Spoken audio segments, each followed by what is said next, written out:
Picture a lone traveler walking a dusty road in the Middle Ages, their footsteps echoing across centuries. We often imagine these pilgrims as simple religious devotees, but what if they were carriers of secrets that would reshape continents? Today, we're journeying back through time to uncover the hidden world of medieval pilgrimage routes, pathways that did far more than lead to holy sites. These ancient roads became the veins through which culture, knowledge, power, and even conspiracy flowed across Europe, leaving behind mysteries that historians are still unraveling.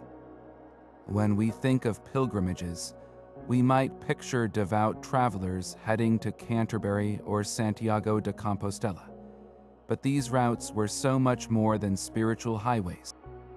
They were the medieval internet networks of communication, trade, and cultural exchange that connected distant kingdoms and remote villages alike. Kings and popes used them to extend their influence. Artists and architects followed them, bringing new ideas and styles. And hidden within the footsteps of these travelers were stories of miracles, yes, but also of political intrigue, lost treasures, and encounters that would forever alter the course of history. What made these routes so powerful wasn't just where they led, but what happened along the way. Inns became hubs of gossip and intrigue. Bridges guarded by local lords controlled the flow of people and ideas. And sometimes, pilgrims carried more than faith in their hearts. They smuggled forbidden knowledge, relics, even messages that could topple thrones. In this video, we'll walk in their footsteps, uncovering how these paths shaped everything from architecture to espionage, and why some of their secrets remain buried waiting for us to rediscover them. To understand why so many would risk everything for these journeys, we must first step into the medieval mindset. For the people of the Middle Ages, the world was not just a physical place, it was a spiritual landscape. Heaven and hell were tangible realities, and life was a perilous journey toward salvation. In this context, a pilgrimage was not a simple trip. It was the ultimate act of faith, a physical manifestation of one's spiritual path. The primary engine driving this movement was the concept of penance. The Church taught that sin created a debt to God, a debt that had to be repaid through acts of contrition. A pilgrimage served as a powerful form of this penance. It was an arduous, time-consuming, and often dangerous undertaking that demonstrated genuine remorse. By willingly enduring hardship, blistering feet, harsh weather, bandits, and disease, a pilgrim could atone for their transgressions and purify their soul, wiping the spiritual slate clean. But the journey was also one of profound devotion, a way to draw closer to the divine. The destination was everything. These were not arbitrary spots on a map. They were places made holy by the presence of saints. Medieval Christians believed that the sanctity of a saint did not end with their death. It resided in their physical remains, their relics. To travel to a shrine housing the bones of a martyr or a splinter from the true cross was to stand in the very footprint of heaven. It was an opportunity to petition a saint for intercession, to seek healing for an ailment, or simply to bask in the residual holiness of a holy person. This combination of penance and devotion was supercharged by a powerful incentive from the Church, the promise of an indulgence. In its original form, an indulgence was not a get-out-of-hell-free card, as it's sometimes misunderstood. It was a remission of the temporary punishment still due for sins after the guilt had been forgiven in confession. The theology was complex, but the offer was simple and incredibly motivating. A pilgrimage to a major shrine like Rome during a Jubilee year, or Santiago de Compostela, could grant a plenary indulgence, a full pardon from all temporal punishment. For a society gripped by the fear of purgatory, this was an offer worth any risk. It was a spiritual contract. Undertake this difficult journey with a contrite heart, and receive divine grace in return. This is why the roads were never empty. They were filled with nobles and peasants alike, all united by a shared purpose. A knight might travel to atone for the lives he had taken in battle. A merchant might seek forgiveness for dishonest gains. A mother might walk for weeks, praying for the recovery of a sick child. Each pilgrim carried their own private hopes and fears, their own secret sins, and the unwavering belief that at the end of the long, dusty road, they would find not just a holy sight, but redemption itself. And so, with faith as their compass and redemption as their destination, these pilgrims set out. But where did their footsteps lead? Among all the sacred paths they walked, one route rose above the rest to become something far greater, a true superhighway of the medieval world. This was the Camino de Santiago, the Way of St. James, a sprawling network of roads all converging on a single point in the far northwest of Spain. Its story begins not with a road, but with a discovery. In the early 9th century, a hermit named Pelagius was guided by a field of stars to a long-lost tomb in a place called Compostela, which means field of stars. Inside, he found what was believed to be the earthly remains of St. James the Greater, one of Christ's own apostles. How the body of a man martyred in Jerusalem could have found its way to this remote corner of Iberia was a mystery in itself, one the faithful attributed to divine intervention. News of this incredible discovery spread like wildfire, fanned by the strategic interests of kings and clergy. Christian rulers in northern Spain, fighting to reclaim territory from Moorish control, saw a powerful opportunity. They promoted St. James not just as a spiritual figure, but as a marshal won Santiago Matamoros, St. James the Moor Slayer. He became the patron saint of this reconquest, a celestial warrior fighting alongside Christian armies. The Church, recognizing the immense devotional potential, threw its full weight behind the site, authorizing the construction of a grand cathedral to house the relics and endorsing the pilgrimage. Suddenly, a journey to the edge of the known world was not just a personal act of penance, but a heroic act of faith that supported a holy war.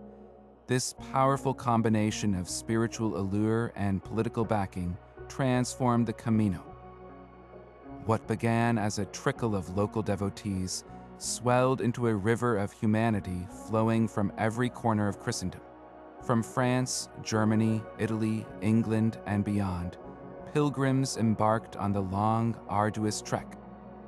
They didn't all take the same path. A series of main routes developed, the most famous being the French Way, which crossed the Pyrenees Mountains. These were not paved highways, but often little more than dirt tracks, yet they were meticulously organized. Monastic orders like the Benedictines and the Knights Templar established a chain of support bridges to cross treacherous rivers, hospitals to tend to the sick, and hostels offering shelter for the night. For a price, a pilgrim could find food, a place to sleep, and even have their boots resoled. This constant flow of people turned the Camino into a vibrant cultural and economic artery. It was a melting pot on the move. A German monk might debate theology with an Italian merchant while sharing a meal with a French noblewoman. They exchanged not just stories, but also ideas, news, songs, and architectural techniques. The distinct Romanesque and later Gothic styles traveled along these routes, seen in the churches and cathedrals built to serve the pilgrims. Local economies flourished, with towns springing up to cater to the travelers' needs. The iconic symbol of the scalloped shell, worn on the cloak or hat of every pilgrim, became more than just a badge of devotion. It was a universal passport recognized across the continent, granting its bearer a sense of community and safe passage. But the journey was never safe or easy. Beyond the physical strain, pilgrims faced very real dangers.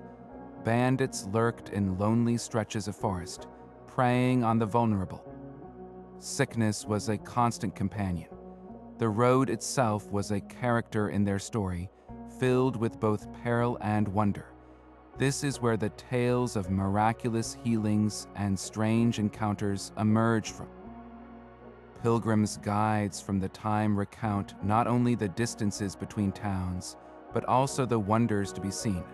A spring with healing waters, the relics of a local saint that could cure blindness, or the field where St. James himself was said to have appeared on a white charger to drive back the Moors. Every footstep was an act of faith, and every miracle story, whether true or not, served as a beacon of hope that pulled the weary traveler ever onward toward the field of stars. While the Camino de Santiago captured the imagination of Western Europe, another route called to a different kind of pilgrim, one drawn not to the edge of the known world, but to its very heart. This was the Via Francigena, the Way of the Franks, a road that led to the eternal city of Rome. If Santiago was the frontier of faith, Rome was its ancient capital, the seat of the Pope, and the burial place of Christendom's greatest heroes, the apostles Peter and Paul. For a medieval Christian, a journey to Rome was a direct line to the foundational pillars of their faith. Our most precise window into this world comes from an extraordinary historical document, the travel diary of Archbishop Sigeric the Serious. In the year 990, Sigeric made the long journey from his seat in Canterbury to Rome to receive his pallium, a woolen vestment bestowed by the Pope symbolizing his authority. On his return trip, he did something remarkable. He meticulously recorded the 80 stopping points on his route home. This wasn't a romantic travelogue. It was a practical stage-by-stage itinerary, listing each mansio or stopping place by name. Thanks to Sigeric's clerical precision, we can trace his path with stunning accuracy, transforming a vague pilgrimage route into a clearly mapped historical reality. Sigeric's journey began in Canterbury and plunged southeast across the English Channel. From the French coast, his route cut a long, diagonal path across the landscape of France. He passed through the bustling trade fairs of Arras and the rolling vineyards of Champagne before reaching the spiritual way station of Reims. Then, the terrain began to rise as he approached the formidable barrier of the Alps. The crossing through the Great St. Bernard Pass was the most perilous leg of the entire journey, a treacherous climb through thin, icy air, where a misstep could be fatal. His careful notation of stops like Berg Saint-Pierre and Saint-Rémy on either side of the pass highlights its significance as a daunting but necessary gateway. Descending into the lush valleys of northern Italy, the character of the journey shifted. The route wound through the prosperous Lombard cities of Pavia and Lucca, each a hub of commerce and devotion, before finally, after months of travel, the horizon would have revealed the ultimate prize, the mighty Aurelian walls of Rome. For a weary pilgrim, the sight of those timeless fortifications was the visual equivalent of a choir of angels singing. They had reached the threshold of St. Peter. What awaited them inside was a city unlike any other, a spiritual theme park of relics and sacred sites. The primary goal was a visit to the Limina Apostolorum, the thresholds of the apostles. This meant praying at the tombs of St. Peter in the immense basilica that bore his name and St. Paul's just outside the walls. But the pilgrimage didn't stop there. Devout travelers sought out the 4 great patriarchal basilicas, the catacombs where early Christians hid from persecution, and countless other churches. each housing a mind-boggling array of relics. To walk the streets of Rome was to walk through the living history of the faith, to touch the very stones sanctified by martyrs and popes. This constant stream of pilgrims, all following in Sigeric's footsteps, made the Via Francigena a crucial artery. It functioned as the Camino's more bureaucratic, yet equally powerful cousin.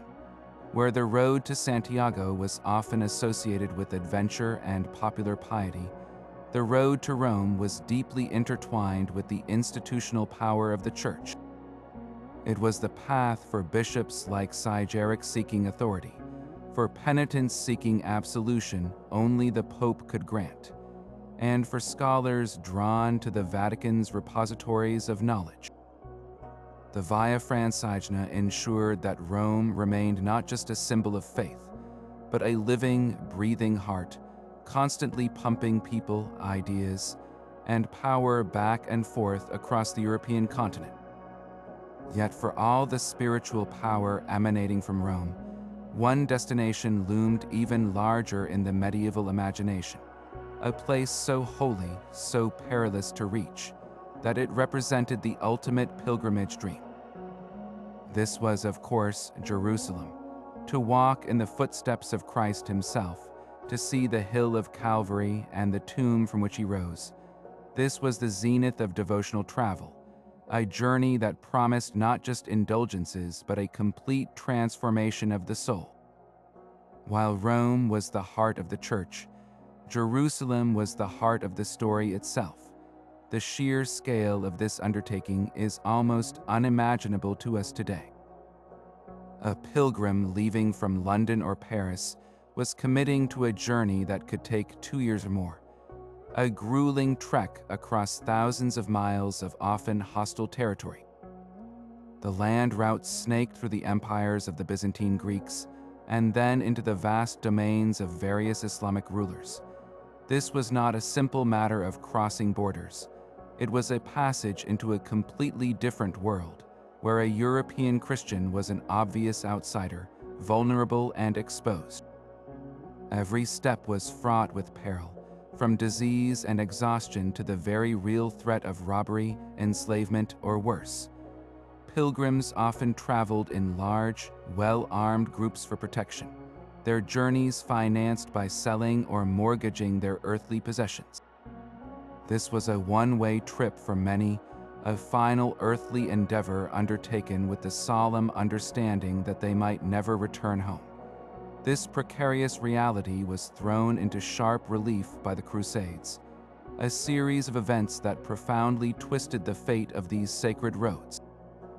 Initially launched in the late 11th century with the stated goal of securing safe passage for Christian pilgrims to Jerusalem, the Crusades instead militarized the routes. They created a state of near-permanent conflict, making the journey through certain regions more dangerous than ever before. Yet, paradoxically, the Crusades also supercharged the desire to go. Returning knights and clergy brought back sensationalized stories of the Holy Land's wonders, fueling the fervor of those back home. The routes became arteries for not just pilgrims, but also for armies, traders, and a constant flow of propaganda from both sides, painting the journey in shades of both divine calling and epic adventure. Those who survived the ordeal and finally reached the holy city were rewarded with sights that would define their lives forever. Medieval guidebooks for pilgrims list an astounding array of relics and sacred sites, each with the power to inspire awe. The ultimate goal was the Church of the Holy Sepulchre, believed to be built upon both the site of Christ's crucifixion and his empty tomb.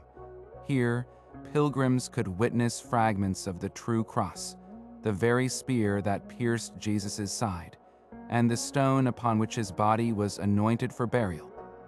They would walk the Via Dolorosa, retracing the route of the Passion, and journey to the Mount of Olives and the River Jordan, where Christ was baptized. To see and touch these objects and places was, for a medieval believer, to bridge the gap between the earthly and the divine, to make the stories of the gospel physically real and tangible. This visceral connection was worth every hardship, a memory to be carried back home, if one was lucky enough to return, and recounted for a lifetime. Yet behind the profound spiritual motives driving these travelers lay a force just as powerful and transformative, the engine of economics. It's easy to view these ancient roads as purely spiritual pathways, but to do so misses half the story. The relentless year-after-year flow of hundreds of thousands of pilgrims generated an economic revolution that fundamentally built the Europe we recognize today. This was the economics of faith, a system where devotion and commerce were inextricably linked, fueling everything from local crafts to international finance. Consider the most basic needs of a traveler. A pilgrim setting out from Germany to Santiago de Compostela needed food, shelter, and protection for a journey that could last many months. This simple, universal demand created thriving microeconomies all along the major routes. Tiny hamlets grew into prosperous towns almost overnight, simply because they were a day's walk from the last major stop. Enterprising locals set up stalls selling bread, cheese, and wine. Blacksmiths found constant work reshoeing horses and repairing cartwheels. A network of hospices and hospitals, often run by monastic orders, provided essential care for the sick and injured, funded by donations from grateful pilgrims and wealthy patrons. The road itself became a moving marketplace, a river of potential customers that never ran dry. Perhaps the most fascinating industry to emerge was the production of pilgrimage souvenirs. Much like a modern tourist, a medieval pilgrim wanted proof of their journey, a tangible token to show the folks back home.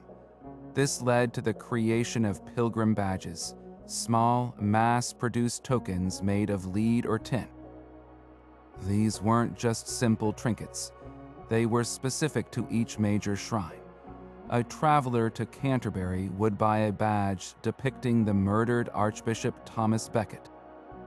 Those who reached Rome might acquire a badge showing the faces of Saints Peter and Paul, while a pilgrim to Santiago de Compostela proudly wore the iconic scallop shell. These badges were cheaply made and affordable to nearly everyone, creating a booming industry for metal workers in the towns surrounding the major cathedrals. Pilgrims would proudly affix them to their hats or cloaks, creating a visible resume of their spiritual travels.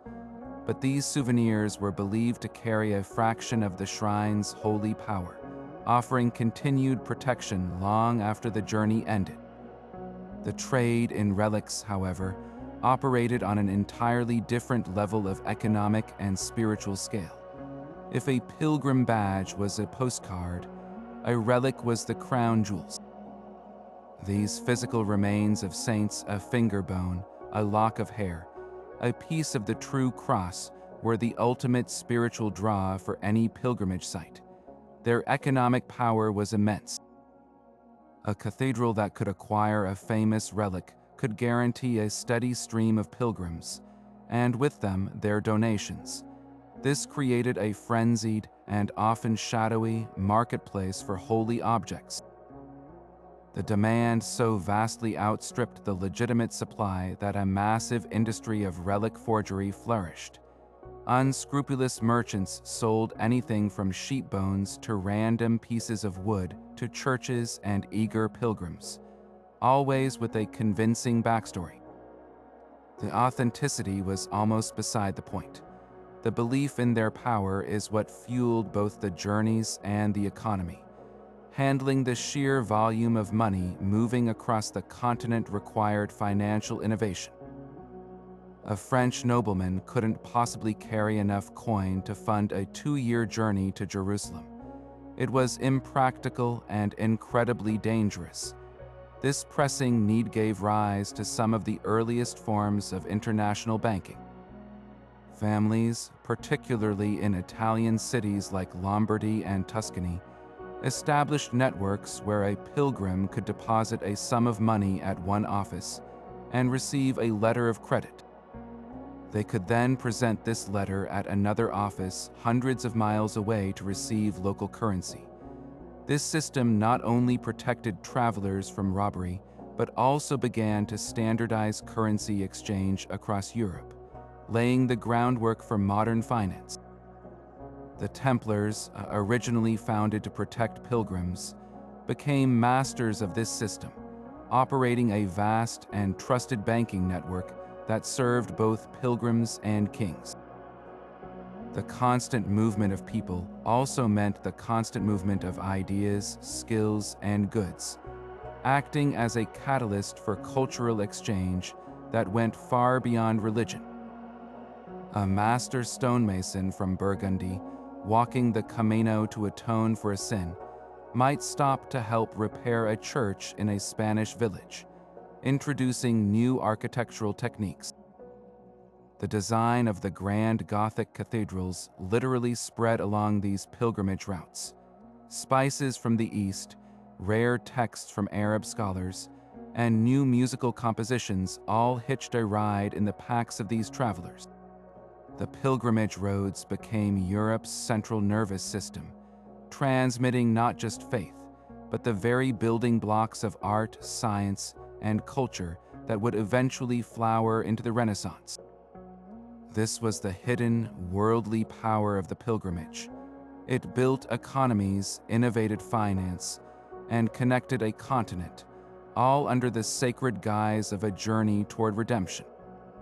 Yet for all its spiritual and economic rewards, the pilgrimage was a journey shadowed by mortal danger at every turn. Stepping onto the road meant leaving the relative safety of one's village and voluntarily entering a world of immense risk, where faith was often the only shield against a gruesome fate. The threat of violence was constant and brutally real. Lonely stretches of forest, desolate mountain passes, and remote coastlines were the favored hunting grounds of bandits who saw pilgrims not as holy travelers but as easy prey. These were not romanticized robbers of legend but desperate, ruthless men who would think nothing of killing a traveler for a few coins, a warm cloak, or even a pair of sturdy boots. Historical records from the time are filled with grim accounts. In 1426, a large group of German pilgrims traveling to Santiago was ambushed near the Pyrenees. The attackers, likely former soldiers turned to banditry, showed no mercy, slaughtering many and leaving the survivors stripped and helpless in the wilderness. Such tragedies were so common that many pilgrims wrote their wills before they even left home, treating the journey with the solemnity of a military campaign. Beyond human malice, the very landscape itself was a formidable adversary. The most infamous natural obstacle was the crossing of the Alps via passes like the Great St. Bernard. Even in summer, the weather was unpredictable, with blinding blizzards capable of descending without warning. The narrow, rocky paths were treacherous, especially for those already weakened by months of travel. A slip could mean a fatal plunge into a ravine, and avalanches were a constant, terrifying possibility. Pilgrim diaries from the era speak of finding the frozen bodies of previous travelers half buried in the snow, a grim warning to those who followed. Further south, the deserts of the Holy Land presented a different kind of peril, extreme heat, thirst, and disorientation. Without reliable maps or guides, a pilgrim caravan could easily wander off the known track and succumb to dehydration, their bones left to bleach under an unforgiving sun. Perhaps the most insidious threat, however, was disease. Pilgrims traveled in close quarters, often sleeping side by side in crowded, unsanitary hostels. This created the perfect breeding ground for epidemics. Dysentery, known as the bloody flux, was a common killer spread by contaminated food and water. Respiratory illnesses raced through groups of weary travelers, and infected blisters or wounds could quickly turn septic. To fall ill on the road was a death sentence for many, as there were few doctors and even fewer medicines. This dire need led to one of the most remarkable innovations of the pilgrimage era, the specialized hospital. Monastic orders like the Knights of St. John made caring for sick pilgrims a core tenet of their mission. They established a network of hospices, most famously the one at the summit of the Great St. Bernard Pass, where monks used their massive, specially bred dogs to locate and rescue travelers lost in the snow. These institutions provided not just shelter but genuine medical care, offering a fragile lifeline in a world of immense suffering. Faced with such a gauntlet of dangers, pilgrims and the Church developed sophisticated systems of protection. The most obvious was strength in numbers. Few in their right mind would travel alone. Pilgrims formed large, organized groups called companies, often hiring armed guards for the most perilous stretches of the journey. The very road itself began to be fortified. On the Camino de Santiago, the powerful order of the Knights Templar established a series of commanderies, their fortified monasteries acting as safe havens and providing armed escorts through the dangerous lands of northern Spain. Their presence was a powerful deterrent to bandits, and their distinctive red cross became a symbol of security for countless travelers. Even the humble pilgrim's staff was more than a walking stick. It was a stout piece of wood that could be used to defend oneself from both wild animals and human attackers. And yet, despite every precaution, the journey remained a trial by fire. The folklore of the routes is saturated with tales of miraculous survivals, divine interventions that serve to reinforce the faith of those who heard them. Stories were told of pilgrims who, left for dead by robbers, were healed by a vision of St. James. Others spoke of mysterious guides who appeared out of the mist to lead lost travelers to safety, only to vanish without a trace once the danger had passed. Whether these stories were true mattered less than their function. They were psychological armor, tales of hope that gave a weary pilgrim the courage to take the next step, reinforcing the belief that they were on a path so holy that heaven itself was watching over them, offering protection in exchange for their unwavering devotion. This relentless tide of humanity, with its profound spiritual yearning and immense economic power, demanded a new kind of sacred space. The local parish church, designed for a small, stationary congregation, was utterly insufficient. To accommodate the endless stream of pilgrims and harness their devotion, medieval architects and clergy pioneered a revolutionary form of architecture. These were not just churches, they were spiritual engines, meticulously designed to manage massive crowds, showcase priceless relics, and educate the masses, all while inspiring an overwhelming sense of awe. The most critical design challenge was the relic itself. The sacred object was the star of the show, the entire reason for the church's existence, but it also created a logistical nightmare. How do you allow thousands of people to file past a small, precious object without causing chaos or interrupting the daily monastic prayers? The ingenious solution was the ambulatory and radiating chapels. Imagine the traditional cross-shaped layout of a church. Architects extended the walkway behind the main altar, creating a semicircular hallway that wrapped around the sacred east end. Branching off this hallway were a series of small, semicircular rooms, the radiating chapels. Each chapel could house a different relic, but the primary one would be placed in the central chapel directly behind the altar. This brilliant design created a one-way spiritual traffic system. Pilgrims could enter the church through a side door, join the queue in the ambulatory, file past each chapel to view the relics, offer a prayer and perhaps a donation, and exit without ever disrupting the clergy conducting Mass for the local community in the main nave. It was a masterstroke of crowd control that turned devotion into a smooth, continuous flow. Beyond managing movement, these churches had to accommodate the pilgrims themselves. This led to the second major innovation, the vast, cavernous nave. Unlike the dark, intimate spaces of earlier churches, the naves of pilgrimage churches like Saint Sernin in Toulouse or Santiago de Compostela Cathedral are breathtaking in their scale. They are long, wide, and incredibly tall, built to hold not dozens, but hundreds or even thousands of people. The ceilings were often barrel vaulted, a stone construction that was far more fire-resistant than wooden beams, and created a powerful, unifying rhythm down the length of the church. The sheer volume of these spaces served a dual purpose. Practically, it allowed for enormous crowds, especially on major feast days. Spiritually, it was designed to overwhelm. To step from a cramped, dusty medieval street into this soaring, stone-made heaven was a visceral experience. The filtered light from the windows, the echoing chant of the monks, and the immense scale worked together to create a sense of the sublime, impressing upon every pilgrim the grandeur of God and the Church.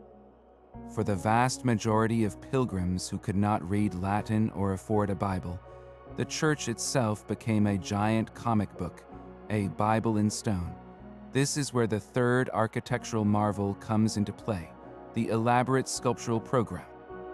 Every surface, inside and out, was used to tell the stories of the faith. The most important messages were reserved for the exterior, specifically the portals through which every pilgrim would pass. The tympanum, the semicircular space above the main doors, was the prime real estate for this stone-based storytelling. Here, master sculptors carved dramatic scenes like the Last Judgment, with Christ in majesty presiding over the saved, and the damned in terrifyingly vivid detail. The message was clear and immediate. You are entering a holy place, examine your life and repent. But the education didn't stop at the door. Capitals atop columns throughout the nave and choir were carved with scenes from the lives of saints, episodes from the Old and New Testaments, and even allegorical tales battling vices and virtues. A pilgrim walking the ambulatory could read the story of David and Goliath or the miracles of St. James simply by looking at the carvings that surrounded them. These images were not mere decoration. They were a critical tool of doctrine. They standardized religious stories across different languages and cultures, ensuring that a pilgrim from Germany and one from Spain received the same theological lessons. The entire building functioned as a silent, yet incredibly powerful preacher, making the complex narratives of Christianity accessible and unforgettable to everyone. The rhythm of a pilgrim's day was governed not by the clock, but by the sun. A typical day began before dawn, the chill of the morning air sharp against the skin as travelers roused themselves from a night's rest. After a simple prayer of thanks for the new day, they would break their fast with perhaps a piece of hard bread, some cheese, or a bit of dried fish from their pack. Then, they would join the slow, steady stream of humanity already forming on the road, their goal to cover as much ground as possible before the light failed. The pace was not a hurried march, but a determined, sustainable trudge. A fit and unencumbered pilgrim on a good Roman road in fair weather might cover 20 or even 25 miles in a day. But the reality for most was far less. The terrain was often rough and muddy, the weight of their pack and the state of their feet constantly plagued by blisters and stones, slowed progress dramatically. 10 to 15 miles was a more common and grueling achievement. When the sun began its descent in the late afternoon, the pressing concern became finding shelter for the night. For the vast majority of pilgrims, the destination was not an inn but a xenodachium or hospice, often run by a monastic order. These were not hotels, they were acts of Christian charity. A pilgrim arriving at a well-run hospice, like those established by the Knights Hospitaller, would find a welcome, though Spartan, refuge. They might be offered a bowl of simple stew, a pottage of lentils, peas, and perhaps a bit of bacon fat, and a chunk of coarse brown bread. The drink would be ale or watered wine, safer to consume than often questionable local water. After the meal, a monk might wash the pilgrim's feet in a ritual echoing Christ's act of humility, a deeply moving experience for the weary traveler. Then it was off to a vast, dormitory-like hall to sleep on a straw-filled mattress, often sharing the space with dozens of others, the air thick with the scent of wood smoke, sweat, and drying wool. Of course, this monastic hospitality was not entirely free. While the care was given in the spirit of charity, pilgrims were expected to make a donation according to their means. Those with little to give might offer a prayer for their benefactors or help with chores around the hospice. For those with a few coins to spare, or for pilgrims of higher social standing who sought more privacy, commercial inns did exist in larger towns. These could be rowdy, uncertain places, often with a reputation for watered-down ale, flea-infested beds, and unscrupulous landlords who might overcharge or even rob their guests. Pilgrim guidebooks frequently warned travelers to be wary of such establishments, advising them to stick to the recognized monastic houses wherever possible. This constant proximity on the road created a unique and temporary social universe where the normal rules of medieval hierarchy were, to a surprising degree, suspended. On the pilgrim path, a low-born peasant and a minor nobleman might find themselves walking side by side, sharing their food, and complaining about the same aching muscles and bad weather. The shared identity of being a pilgrim, signified by the wearing of the same simple cloak, wide-brimmed hat, and carrying the staff and scrip, created a powerful sense of camaraderie and equality. They were all equal in their hardship and in their devotion. They shared stories, news from their homelands, and songs to pass the time. A common language of faith and Latin chants often bridged the gap between different native tongues. Yet, this leveling effect had its limits. While the road itself was a great equalizer, the resources each traveler brought with them were not. A wealthy pilgrim might have a donkey to carry their pack, could afford to stay at better inns, and would have a more varied diet. They might even have a servant accompany them. A poor pilgrim, by contrast, was entirely dependent on charity and the kindness of their fellow travelers, often sleeping in fields or barns when a hospice was not available. Despite these disparities, the journey fostered a spirit of mutual aid. Those with more would often share with those who had less, understanding that they were all part of the same spiritual endeavor. This created a microcosm of medieval society, but one softened by a common purpose, where for a few months, the rigid barriers of class and nationality faded into the background, replaced by the simple, unifying goal of reaching the shrine. Woven into the very fabric of these ancient roads was a hidden language, a silent code of symbols that spoke across languages and social classes. For the countless pilgrims who could not read or write, these marks were more than just decoration. They were a vital system of navigation, identity, and spiritual expression carved into stone for all who knew how to look. The most universal of these symbols were the vexilla, the badges we discussed, proudly worn on cloaks and hats. but their purpose went far beyond the souvenir. The scallop shell of Santiago, the crossed keys of St. Peter for Rome, the palm frond signaling a journey to Jerusalem, these were instantly recognizable credentials. In a crowded inn or on a lonely path, spotting another pilgrim wearing your symbol meant you had found a companion on the same sacred journey, a member of your spiritual tribe who could offer advice, share resources, or simply provide the comfort of fellowship. This system of symbols extended beyond wearable badges to the routes themselves. Pilgrims and the communities that supported them left behind a rich tapestry of carvings known as pilgrims' marks. Scratching a symbol into the soft stone of a church doorway or a hostel wall was a way to say, "I was here," a permanent record of their presence and devotion. But these marks also served a deeply practical purpose for those who came after. In an age before printed maps and road signs, these carvings functioned as a kind of ancient GPS. A series of scallop shells carved on trees, mile markers, or church walls would confirm a traveler was still on the correct path to Compostela. A simple arrow next to a symbol could point the way at a confusing fork in the road. This was crucial knowledge, as taking a wrong turn could lead a lone traveler into dangerous, bandit-infested territory.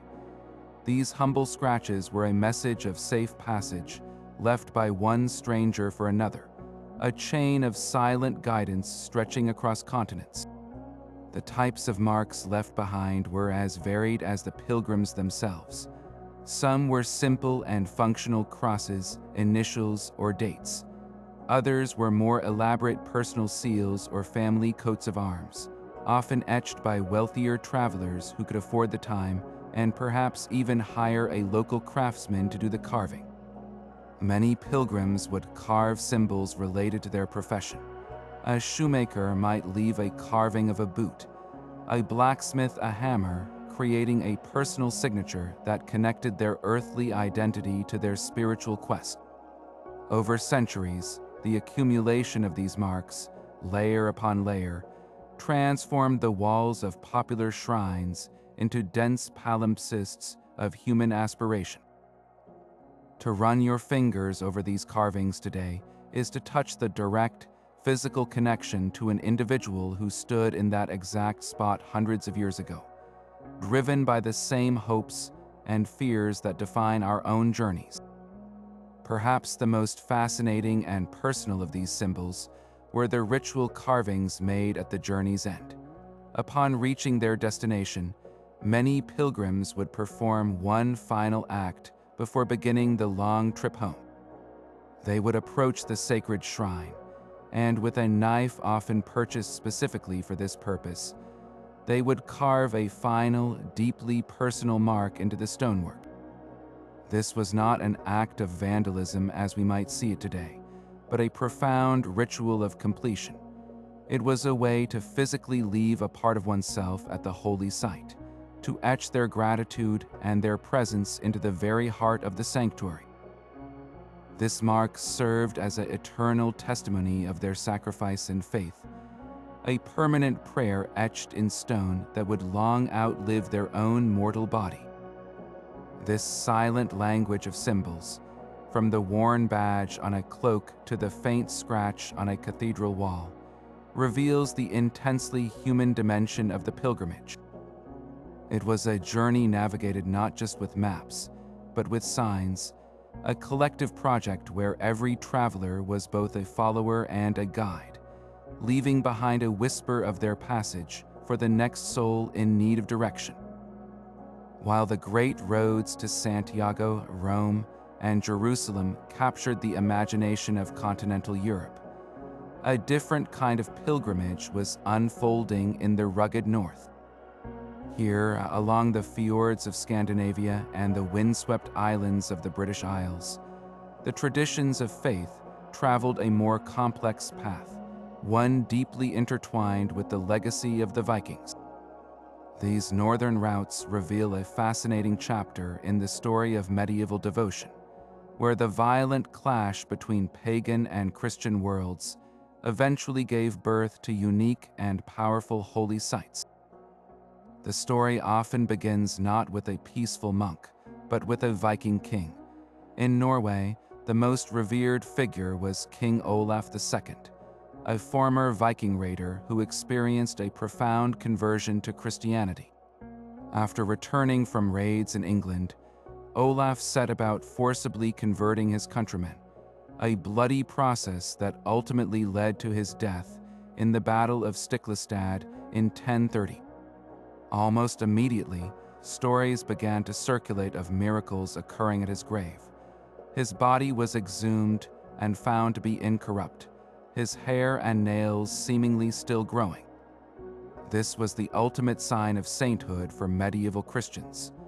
Olaf was canonized, and his remains were enshrined in what is now the Nidaros Cathedral in Trondheim. Almost overnight, this northern city became the Santiago of the North, drawing pilgrims from across Scandinavia, Iceland, and the British Isles.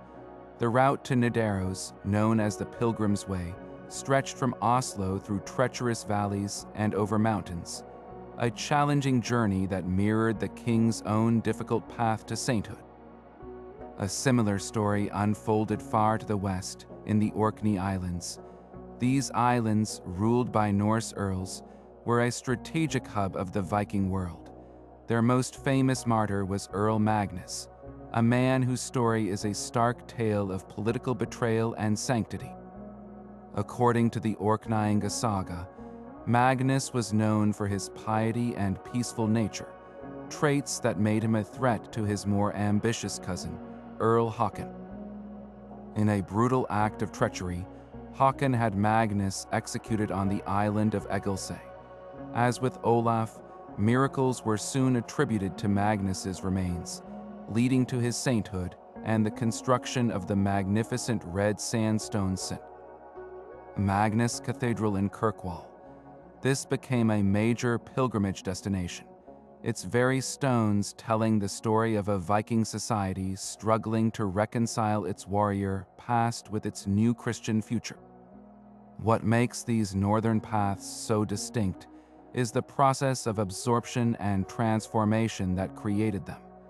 The church was incredibly strategic in its conversion efforts. Instead of simply demolishing pagan temples and holy sites, they often built churches directly on top of them, effectively Christianizing the existing sacred geography. A spring once dedicated to a Norse god like Njord might be rededicated to a Christian saint and continue to be visited for its healing waters. A sacred grove where pagans made offerings to Odin might become the site of a monastery. This pragmatic approach allowed the local population to continue their traditions of visiting these powerful places, but now within the framework of the new faith. The pilgrimage route itself might follow an ancient trackway that had been used for seasonal rituals for centuries. Its destination merely shifted from a pagan mound to a Christian altar. This seamless blending of old and new created a uniquely northern form of devotion, one where the echoes of the Viking Age were never fully silenced, but instead woven into the fabric of Christian worship. The journey for a northern pilgrim was every bit as perilous as its southern counterpart, but its dangers were of a different character. The primary challenge was often the sea. A pilgrim from Iceland heading to Trondheim had to brave the treacherous North Atlantic in an open boat. Those traveling from the Scottish Isles to Orkney faced the notoriously unpredictable waters of the Pentland Firth. For these seafaring people, a pilgrimage was as much a naval voyage as a walk of faith. Those traveling overland in Norway faced a landscape of breathtaking beauty and immense hardship, navigating deep fjords, crossing high mountain passes that were snowbound for much of the year, and forging rushing glacial rivers. The infrastructure was also far less developed than on the Camino. While there were certainly hospices and churches offering shelter, the distances between them were vast, and a pilgrim had to be largely self-reliant, carrying their provisions and relying on the hospitality of isolated farmsteads. Despite the challenges, the magnetic pull of these northern saints was immense. Pilgrims sought the intercession of Saint Olaf for victory in battle or for protection at sea. They prayed to Saint Magnus for justice or for healing from illness. The souvenirs they took home were not delicate lead badges, but often objects carved from soapstone or local wood, sturdy tokens for a sturdy people. The Nidaros Cathedral itself became a masterpiece of architectural adaptation. Its west front adorned with sculpted figures that include not only saints and bishops, but also figures from the Norse sagas, a visual testament to the complex cultural fusion that defined the northern pilgrimage. These routes were never as crowded as the great highways of the south, but they were no less important. They represent the far northern reach of medieval Christendom, a world where faith was not imported gently, but forged in the fires of conflict, negotiated on the edge of the known world, and ultimately carved into the very landscape itself.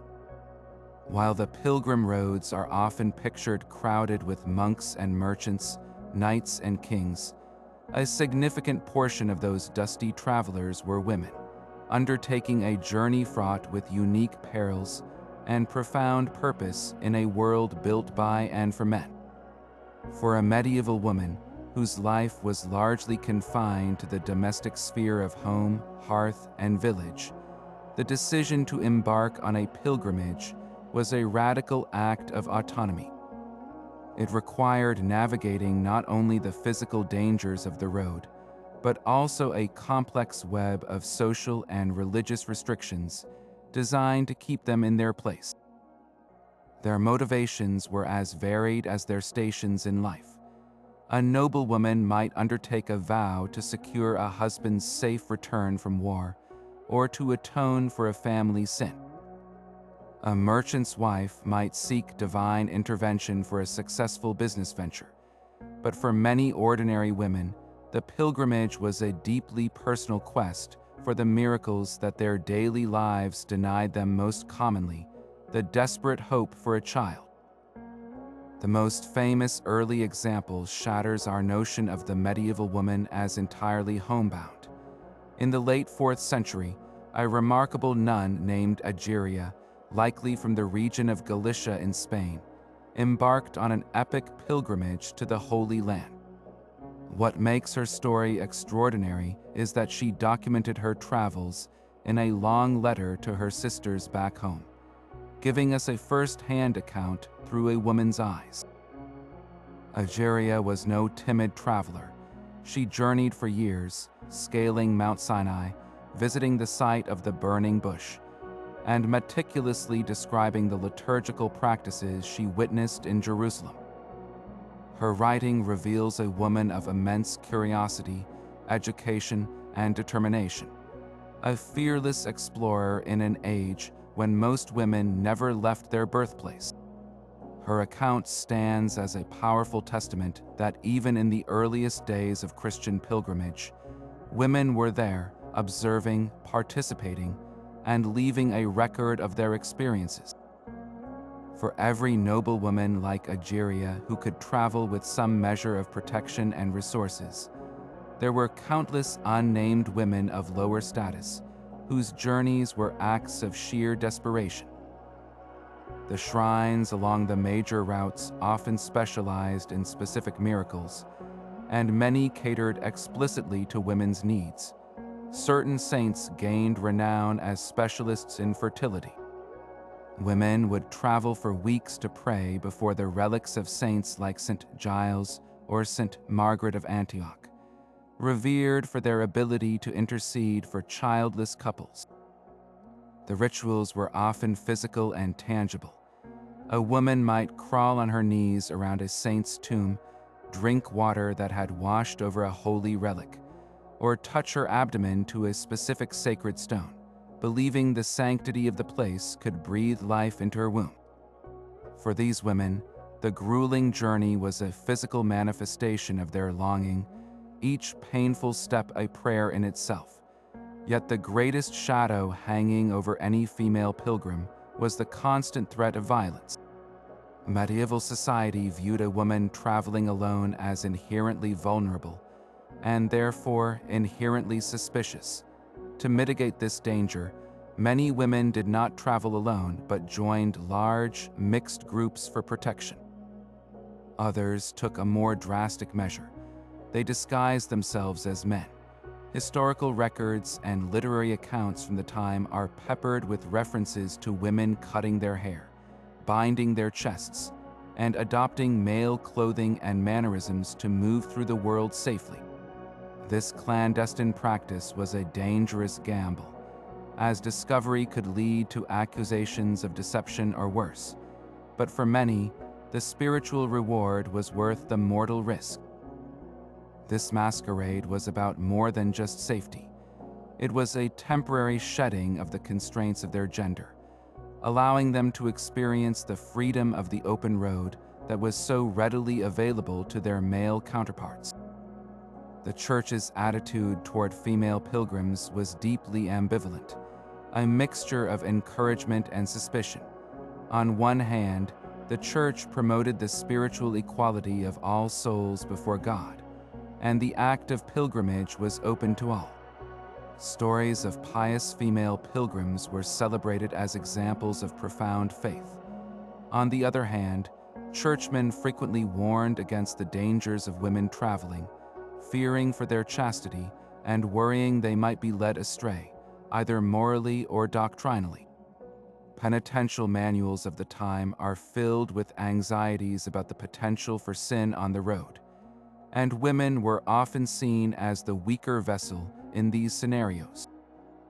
This tension meant that a female pilgrim had to be beyond reproach, her conduct impeccable, lest her sacred journey be misinterpreted as a worldly adventure. Despite these immense challenges, the pilgrimage offered women a unique form of agency and community. For the duration of their journey, they stepped outside the rigid hierarchies that governed their lives. A peasant woman and a noble woman, both wearing the same simple cloak, could share a meal at a hospice and converse as equals in faith, their social status left behind with their homes. The road provided a rare space for female solidarity, where women could share their stories, their sorrows, and their hopes without the judgment of their village or the oversight of their husbands. The very act of successfully completing a pilgrimage, of surviving the hardships and reaching the shrine, was a personal triumph that would have resonated throughout the rest of their lives, a private knowledge of their own strength and resilience that few other experiences in the medieval world could provide. Yet even as faith drove countless souls onto these roads, a terrifying new reality descended upon 14th century Europe, one that would test the very foundations of the pilgrimage tradition. The Black Death arrived in 1347, a microscopic stowaway on trading ships from the east, and within a few short years, it had erased nearly half of the continent's population. This wasn't just a disease. It was an existential crisis that shook medieval society to its core, and its impact on the ancient practice of pilgrimage was both paradoxical and profound. In the face of such incomprehensible suffering, the instinct to seek divine help became more urgent than ever, yet the very act of traveling now carried a terrifying new risk. The pilgrims themselves could be agents of the plague. The initial church response was one of confusion and desperation. Medical science was powerless against the pestilence, leaving prayer as the primary defense. Religious processions, once symbols of communal unity, now became acts of collective pleading. In town after town, priests led crowds of penitents through the streets, carrying relics and chanting litanies, begging for God's mercy. Some of these gatherings took a darker turn, giving rise to the flagellant movement. These were bands of extremists who traveled from city to city, publicly whipping themselves in a brutal spectacle of atonement. They believed the plague was God's punishment for humanity's sins, and only through extreme self-punishment could his wrath be appeased. Church authorities, initially tolerant, soon grew alarmed by these roaming bands who preached without license and often stirred up panic, and they were eventually condemned. For the individual pilgrim, the calculation of risk was completely upended. The journey had always been dangerous, but now a crowded hospice or a busy market town along the route wasn't just a place of respite, was a potential death trap. The plague spread with terrifying speed in places where people gathered, and the pilgrimage networks that had for centuries connected Europe now functioned as efficient highways for the pathogen. A traveler feeling perfectly healthy one day could carry the sickness from an infected village to a healthy 1 day later, unwittingly becoming a bringer of death rather than a seeker of life. Some local lords, recognizing this threat, took drastic measures, sealing borders and turning away travelers in a desperate attempt to quarantine their lands, effectively blocking the ancient rites of passage. Despite this looming danger, or perhaps because of it, many people felt a renewed, frantic need to pilgrimage. When all earthly solutions failed, the shrines became the last resort. The roads saw a surge of terrified citizens making vows to visit a holy site if they or their loved ones were spared. Those who had lost family members undertook journeys in their memory, seeking to earn indulgences that would shorten their time in purgatory. The nature of devotion became intensely personal and often transactional in the shadow of the pandemic. Pilgrimage destinations that specialized in protection from disease, like the Shrine of Saint Roch in France, who himself was believed to have healed plague victims, saw a massive increase in visitors, their popularity soaring because they offered a specific, targeted hope against the specific terror of the age. This period also forced a fascinating evolution in the very concept of pilgrimage. With travel so perilous, the Church began to endorse and formalize the idea of alternative, localized pilgrimages. If you could not risk the journey to Rome or Jerusalem, you could achieve similar spiritual benefits by visiting 7 different churches within your own city in a single day, or by journeying to a nearby cathedral that housed a famous relic. This innovation allowed the faithful to fulfill their vows without exposing themselves or others to the long-distance travel that facilitated the plague's spread. It was a practical adaptation that acknowledged the new realities of a pandemic world, while still catering to the deep human need for ritual and divine connection. In the aftermath, the landscape of faith was forever changed. The massive mortality rate created a society obsessed with death and the afterlife, leading to a cultural movement known as the Danse Macabre, the dance of death, which emphasized the equality of all people in the face of mortality. This morbid fascination further fueled the desire for pilgrimages aimed at securing salvation. The roads, after a period of eerie quiet, eventually filled again, but the pilgrims who walked them did so with a new awareness of life's fragility. The experience of the Black Death had seared into the collective consciousness a stark truth, that the path to redemption was now intertwined with the shadow of contagion, making every step a gamble between faith and fear, between the hope of heaven and the very real specter of a sudden, terrible death on the road. This immense flow of humanity, all united by faith, but also isolated from their home parishes, created a perfect environment for ideas to spread and mutate. The Church may have envisioned the pilgrimage routes as one-way conduits for Orthodox devotion, carrying believers to authorized shrines and back again. But the reality on the ground was far more unpredictable. These roads became the medieval equivalent of a rolling university of unorthodox thought, where dissident ideas could travel faster than any papal decree, and where the very hardships of the journey could lead some to embrace increasingly radical forms of piety that directly challenged the religious establishment. The most visually shocking of these rogue movements were the flagellants. Their practice emerged from a simple yet terrifyingly literal interpretation of penance.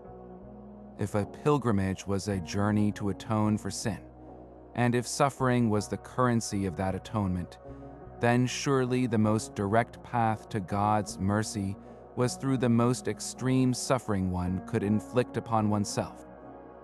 The flagellants took this logic to its horrifying conclusion. They traveled in disciplined bands from town to town, their arrival often announced by the chilling sound of hymns, sung in unison, and the crack of whips. In a public square, they would form a circle, stripped to the waist, and proceed to beat themselves with whips often tipped with metal spikes, lashing their own backs until they were bloody and scarred. This brutal spectacle was not a private act, but a public performance of piety meant to inspire terror and awe in onlookers, and to collectively atone for the sins of the world. Initially, the Church was ambivalent. Such passionate, public displays of remorse could be seen as a genuine outpouring of faith, especially in times of crisis like the Black Death, when it seemed God's wrath was upon the land. But the movement quickly spiraled out of control. The flagellants began to claim their actions were a sacrament equal to, or even superior to, those of the Church. They suggested that their blood, mingled with Christ's, had the power to wash away sin directly, bypassing the need for a priest's absolution. This was a direct threat to the very foundation of church authority, which was built on its role as the sole intermediary between humanity and God. When the flagellants began preaching without a license and condemning the clergy as corrupt, the Church swiftly moved from tolerance to condemnation, branding them heretics and ordering their suppression. Beyond these extreme public displays, the constant mingling on the road fostered more subtle, yet equally dangerous, challenges to orthodoxy. Pilgrims from different regions, speaking different languages, would share their local beliefs and interpretations of Scripture around campfires and in crowded hospices. A story about a saint's miracle from a French traveler might contradict the official version told in Rome. A German mystic might share a personal vision of God that required no church ritual. These conversations created a bubbling cauldron of folk belief and unofficial theology that could easily drift into heresy. The very nature of the journey, stepping outside the watchful eye of one's local priest, emboldened people to question what they had always been taught and to entertain new, and sometimes forbidden, ideas. Some of the most significant heretical movements of the Middle Ages used the pilgrimage routes as their primary organizing network. The Cathars, dualists who believed the material world was evil and created by a lesser, wicked god, found fertile ground for their teachings in the south of France.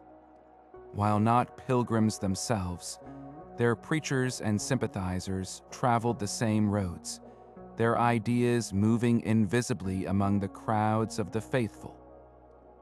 The Waldensians, followers of Peter Waldo who advocated for poverty and the right to preach without church authority, were literally born on the road. They were wandering preachers who embraced the pilgrim's life of austerity to spread their message directly to the people, in their own vernacular, bypassing the Latin-speaking clergy entirely. For these groups, the infrastructure of pilgrimage, the roads, the hostels, the steady stream of seekers, and provided the perfect cover and the perfect audience for their alternative gospels. The Church was well aware of this danger and fought back with its own tools. The Inquisition, established to root out heresy, paid particular attention to popular shrines and the routes leading to them. Inquisitors knew these were places where unorthodox ideas could flourish and spread. They would question pilgrims not just about their devotion, but about the conversations they had overheard, the strange preachers they might have encountered, the unusual ideas they might have heard expressed around a dinner table in a remote hostel. A pilgrimage badge from an authorized site could serve as a marker of orthodoxy, while the possession of an unauthorized text or the expression of a heterodox belief could see a traveler diverted from the road to salvation onto a much darker path leading to the Inquisitor's dungeon. This tension reveals the double-edged nature of the medieval pilgrimage. The Church had created these powerful pathways to reinforce its authority and centralize devotion, yet it could never fully control what happened to them. The road, by its very nature, encouraged independence, critical thinking, and the exchange of ideas, including those the Church found most threatening.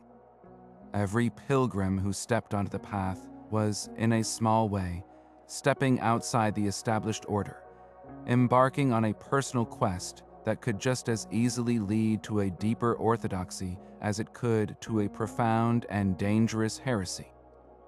The same roads that carried millions to redemption also carried the seeds of rebellion, proving that faith, once set in motion, cannot always be directed or contained. While the promise of indulgences and the threat of hell provided the engine for pilgrimage, it was the fuel of miracles that kept the fires of devotion burning so brightly. For the medieval mind, the divine was not a distant abstraction, but an active, intervening force in the material world. And nowhere was this more evident than along the sacred roads. These routes were dotted with sites where heaven had seemingly breached the earthly realm, leaving behind tangible proof in the form of healing springs, speaking relics, and inexplicable visions. These documented wonders were not mere superstition. They were the evidence that made the risk and hardship of the journey worthwhile, reinforcing the power of these sacred paths in the most visceral way possible. Perhaps the most accessible and widespread miracles were those associated with water.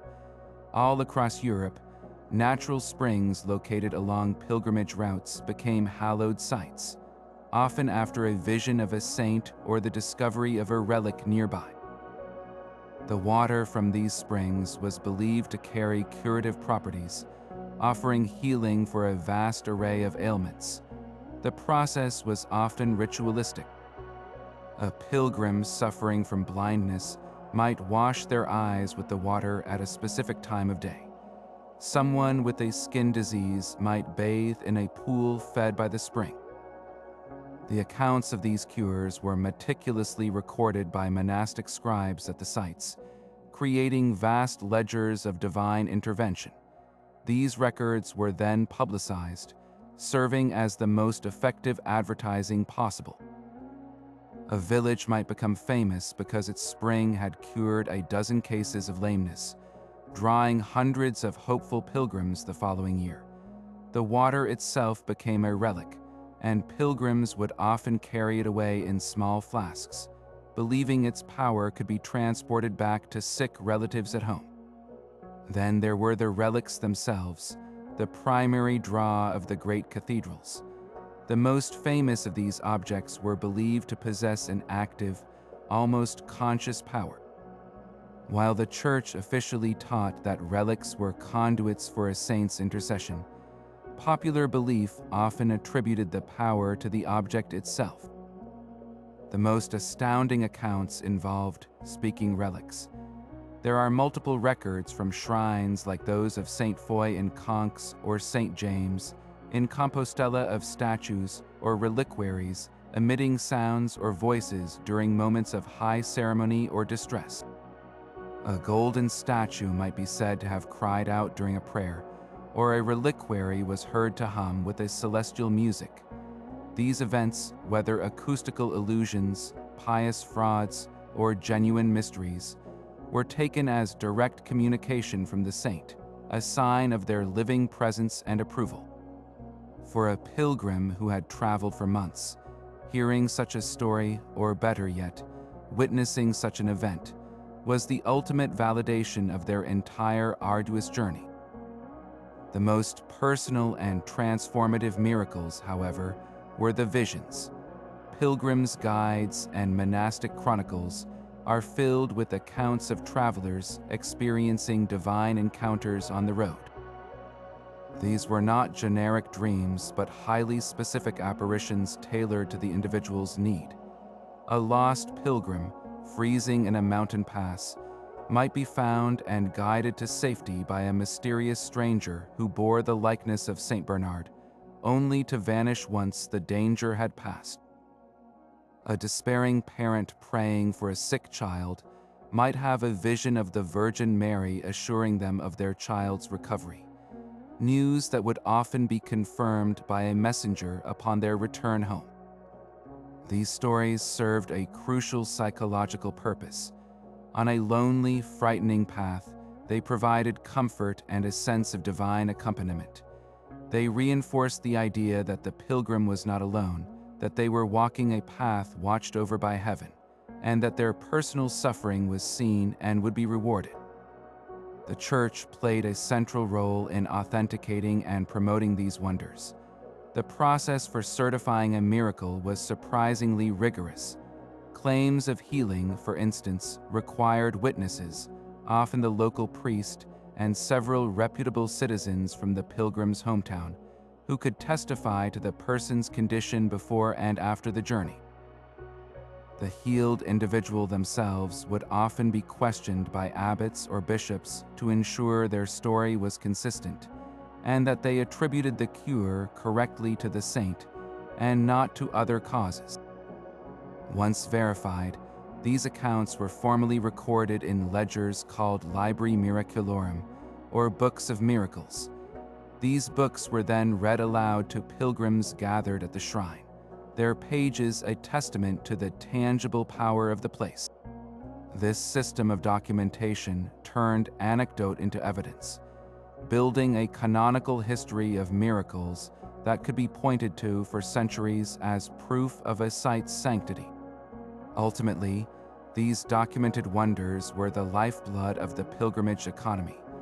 A single, well-attested miracle could transform an obscure local chapel into a major international destination almost overnight. They provided the currency of hope that sustained the entire system. For the medieval pilgrim living in a world of pain, sickness, and early death, the possibility of a miracle was a powerful, tangible hope. It was the chance to see a lame child walk, a blind parent see, or a cursed soul find peace.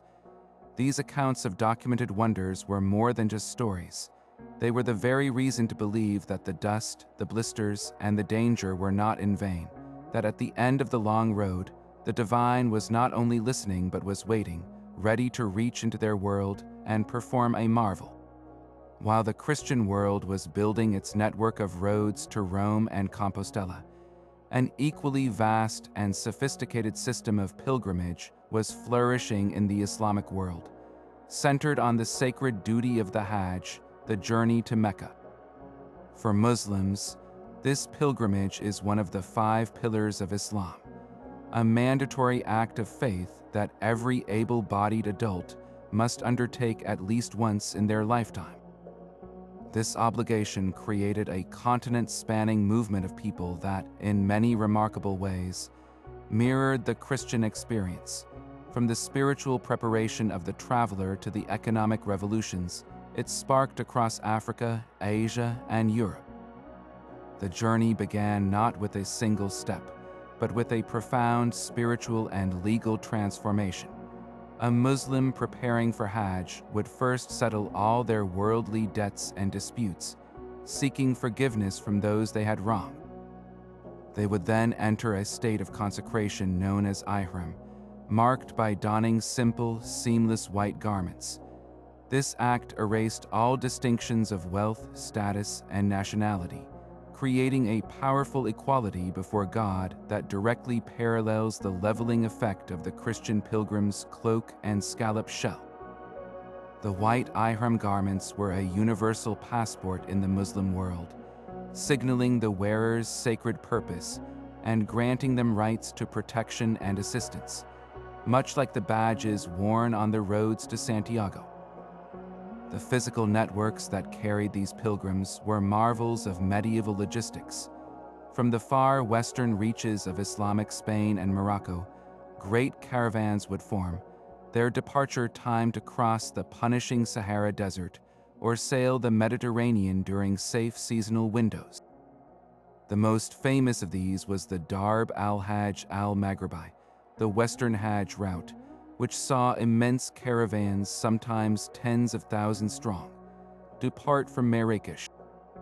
They would be led by experienced guides and protected by guards, navigating by the stars across endless seas of sand to reach the Red Sea ports of Egypt.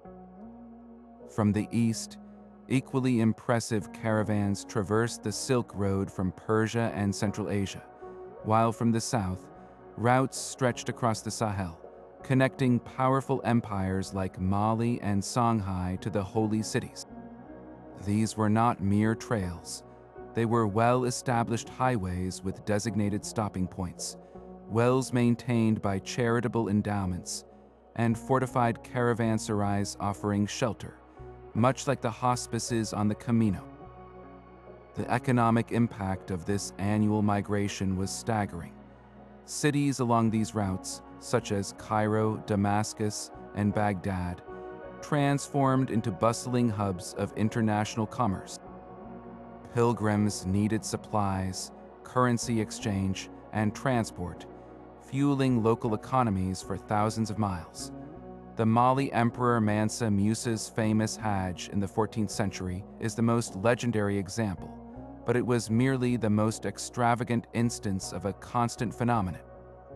His journey through Egypt involved distributing so much gold that it reportedly devalued the local currency for years, a dramatic testament to the economic power a single pilgrim caravan could wield.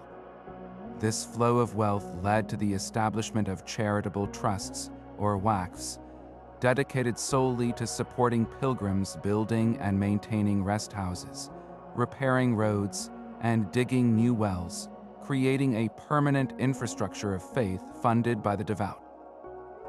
Beyond the movement of people and money, the Hajj routes became the ultimate conduits for cultural and intellectual exchange. A scholar from Cordoba might travel for a year to reach Mecca, but along the way, he would study in the libraries of Cairo, debate theology in Damascus, and exchange ideas with jurists from India and mystics from Samarkand in the holy city itself. The pilgrimage created a truly globalized network of Islamic learning, where artistic styles, scientific knowledge, and literary works circulated as freely as the pilgrims themselves.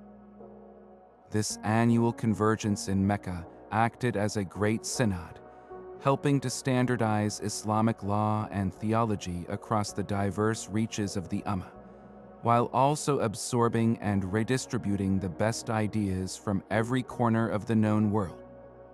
In this way, the paths to Mecca did far more than fulfill a religious duty. They wove together the intellectual and cultural fabric of a civilization, proving that the call of faith has always been one of history's most powerful forces for connection.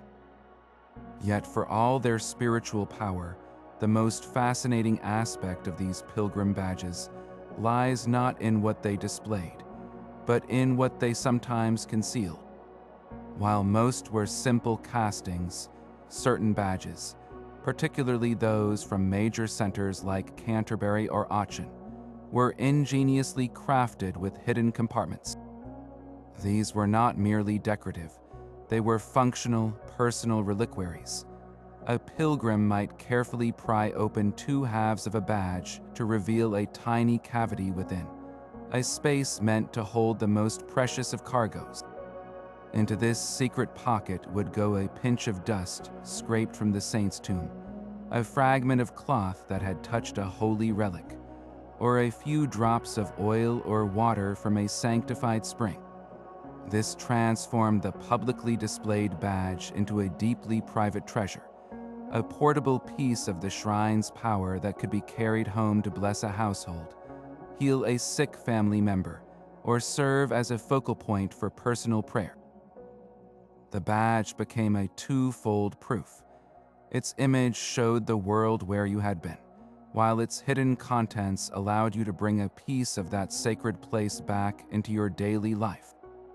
This practice of carrying sanctity home highlights the profound medieval belief in the physicality of grace, the idea that holiness could be absorbed by and transmitted through material objects.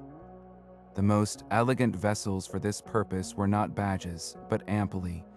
These were small, flat-sided flasks, typically made of lead or tin, and often shaped with a circular body and a small neck that could be sealed with a plug or crimped shut. They were designed for portability, to be hung from a belt or around the neck without spilling their precious contents. Pilgrims would fill them with water from a holy well, like that of St. Thomas Becket at Canterbury, or with oil that had been burning in lamps near a saint's tomb. This holy water, or saint's oil, was not for drinking. It was a sacramental liquid used to anoint the sick, to bless the fields for a good harvest, or to mark doorways for protection. An ampulla from Canterbury, for example, famously depicted the murder of Becket on one side and his entombed shrine on the other, visually documenting the source of its liquid power. To possess one was to own a bottle of divine intervention, a tangible connection to the miracle-working saint that could be deployed in times of crisis back in one's village. Beyond their spiritual function, some scholars posit a more clandestine and use for these seemingly innocent objects. In an age of shifting political alliances and religious persecution, the constant, unimpeded flow of pilgrims provided perfect cover for espionage. A messenger could travel hundreds of miles under the guise of a devout pilgrim, their true mission hidden in plain sight. A badge with an unusual design or a specific combination of symbols might serve as a coded identifier to fellow agents at a meeting point. More practically, the hollow ampuli and badges with compartments were ideal for smuggling small, sensitive items across borders. A tightly rolled scrap of vellum containing a coded message could be tucked inside a badge and sealed with wax, its metallic exterior deflecting suspicion from guards who saw just another pious traveler. While direct evidence is scarce, the very success of such a system would rely on its secrecy. The possibility adds a thrilling layer of intrigue to these common artifacts, suggesting that some pilgrims carried not just prayers, but secrets that could change the fate of kingdoms. The trade that produced these objects was itself a medieval marvel of mass production and entrepreneurship. Workshops, or scriptoria, clustered around major cathedrals, employing teams of artisans who worked with molds to cast thousands of badges from inexpensive lead tin alloys. Using the Sire Perdue or lost wax technique, they could quickly produce countless copies of a single design. This was not artisanal craftsmanship in the singular sense. It was an early form of industrial manufacturing, catering to an enormous and constant demand. The cathedrals and monastic orders often held a monopoly on this trade, controlling the designs and reaping significant profits from the sales, which helped fund the maintenance of the shrine and the hostels. It was a self-sustaining economic cycle. The relics drew the pilgrims bought the souvenirs, and the revenue from the souvenirs supported the infrastructure that cared for more pilgrims. This system turned faith into a tangible economic force, proving that the desire for a physical reminder of a spiritual experience is a timeless human impulse, one that built a bustling industry centuries before the modern concept of tourism was ever conceived. Imagine you have been walking for weeks. Your feet are blistered, your body aches, and the road ahead seems endless. Then, cresting a hill, you see it, a cluster of sturdy stone buildings, the sound of bells ringing across the valley, and the welcoming sight of smoke rising from a chimney. This is not just a stop. It is a sanctuary. This is a monastery, and for the weary medieval pilgrim, it was nothing short of an oasis of salvation. While kings built the roads and saints provided the destination, it was the monastic orders that built the very infrastructure of faith, creating a continent-wide network of safety and solace that made these epic journeys possible. The most pressing need for any traveler was, of course, shelter. Monasteries provided this through their hospices, or xenodokia, a term derived from Greek meaning, a place for receiving strangers. But these were far more than simple inns. They were run according to the strict Benedictine principle of hospitality, which considered every guest, especially the poor and the pilgrim, to be Christ himself arriving at the door. A pilgrim arriving at a major abbey like that of Saint Martin in Tours or the Abbey of Roncesvalles in the Pyrenees would find a system of remarkable efficiency. They would be welcomed by a monk specifically designated as the hospitaller, whose sacred duty was to care for visitors. After a prayer of thanks for safe arrival, the pilgrim would be offered the most basic and essential comforts: a warm meal, often a simple but nourishing stew and bread, a chance to wash the grime of the road from their body, and a safe place to sleep, usually in a large dormitory hall filled with straw mattresses. This was not a commercial transaction, but an act of charity, though donations were gratefully accepted to help sustain the work. Yet the monastic role extended far beyond a bed for the night. For many pilgrims, the monastery was also a hospital. The journey was physically punishing, and illness or injury was common. Monastic infirmaries were the most advanced medical facilities of the age, staffed by brothers who had knowledge of herbal remedies, surgery, and care. A pilgrim suffering from fever, dysentery, or infected wounds could find treatment here. The Order of the Knights Hospitaller, for example, made medical care their core mission, establishing a vast network of facilities specifically for ailing pilgrims. This care was holistic, blending physical remedies with spiritual comfort, treating the body and the soul as one. The spiritual needs of the traveler were also met within the monastery's walls. After months on the road, a pilgrim could attend a proper mass in a breathtaking chapel, confess their sins to a priest, and receive spiritual guidance and encouragement to continue their difficult journey. The monasteries served as living guidebooks too. Their libraries often housed the most accurate maps and itineraries, and the monks themselves were repositories of knowledge about the road ahead, warning pilgrims of difficult terrain, unreliable bridges, or areas known for bandits. No organization exemplified the scale and power of this monastic network more than the Abbey of Cluny in Burgundy. Founded in 910, Cluny grew to become the head of a vast spiritual empire. At its peak, it directly controlled over 1,000 dependent houses, or priories, spread across Europe, all answering to the Abbot of Cluny. This created a seamlessly integrated network stretching from Spain to the Holy Land. A pilgrim carrying a letter of introduction from one Cluniac house could expect a standardized level of care and welcome at the next one, hundreds of miles away. The Cluniacs were master builders, and they constructed churches, hostels, and, most importantly, bridges along the major pilgrimage routes. Their greatest contribution was the construction of the first large stone bridges since the Roman era, such as the bridge at Puente la Reina in Spain, which literally paved the way for countless travelers. The Cluniac network was so efficient and so trusted that it effectively set the gold standard for pilgrimage infrastructure, demonstrating how organized religion could not only inspire a journey, but also make it logistically feasible. Other orders played equally specialized roles.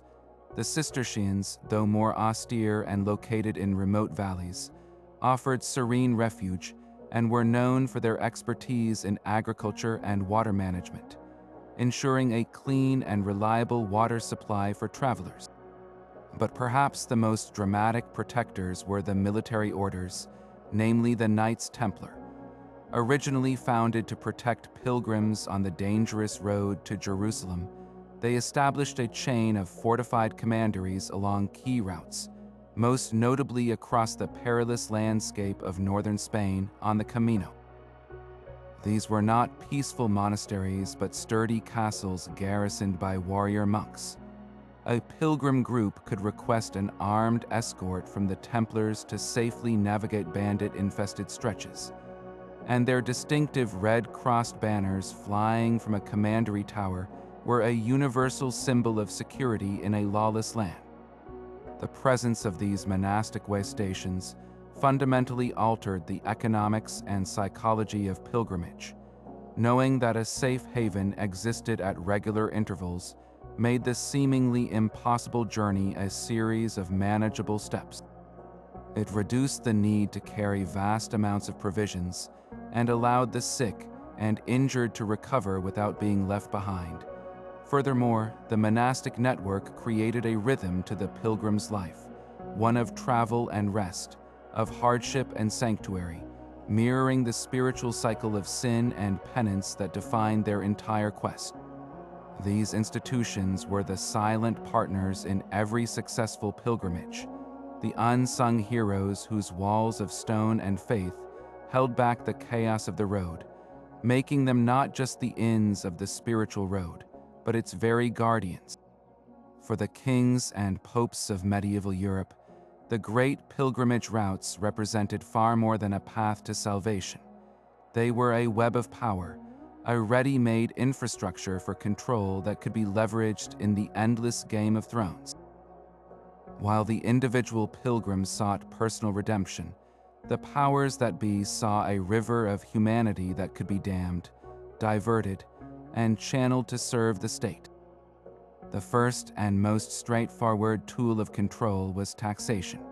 Rivers presented a natural choke point, and it was here that local lords erected toll bridges and imposed passage fees. A pilgrim aiming to cross the Rhône River in southern France, for instance, would have to pay a fee to the Count of Provence. These tolls were justified as payments for the maintenance of the bridge and the protection offered by the Lord's soldiers, but they were also a blatant tax on faith itself, a way for regional powers to enrich themselves from the endless flow of devout travelers. This practice was so common that pilgrim guidebooks often warned travelers to expect these extortionate fees and to budget accordingly, turning a spiritual journey into a financial negotiation at every major river crossing. Beyond simple tolls, the very right to provide shelter and food became a lucrative franchise tightly controlled by the crown or the church. A monarch could grant a loyal noble or a favored monastic order an exclusive charter to operate a hostel, a tavern, or even a ferry service along a specific stretch of the route.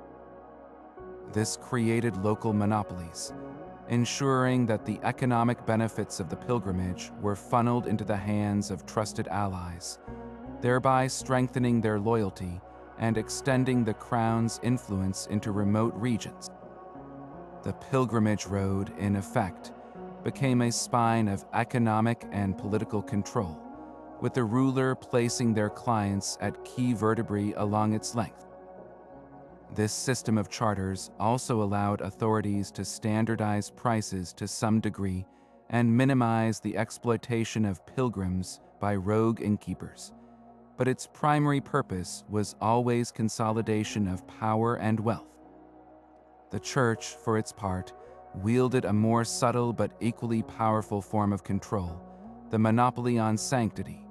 Only the Church could officially recognize a relic as authentic or canonize a new saint, and it used this power with strategic brilliance. The promotion of St. James as Santiago Matamoros during the Spanish Reconquista is the quintessential example. Here was a spiritual figure transformed into a martial icon, a celestial ally in a very earthly war of conquest.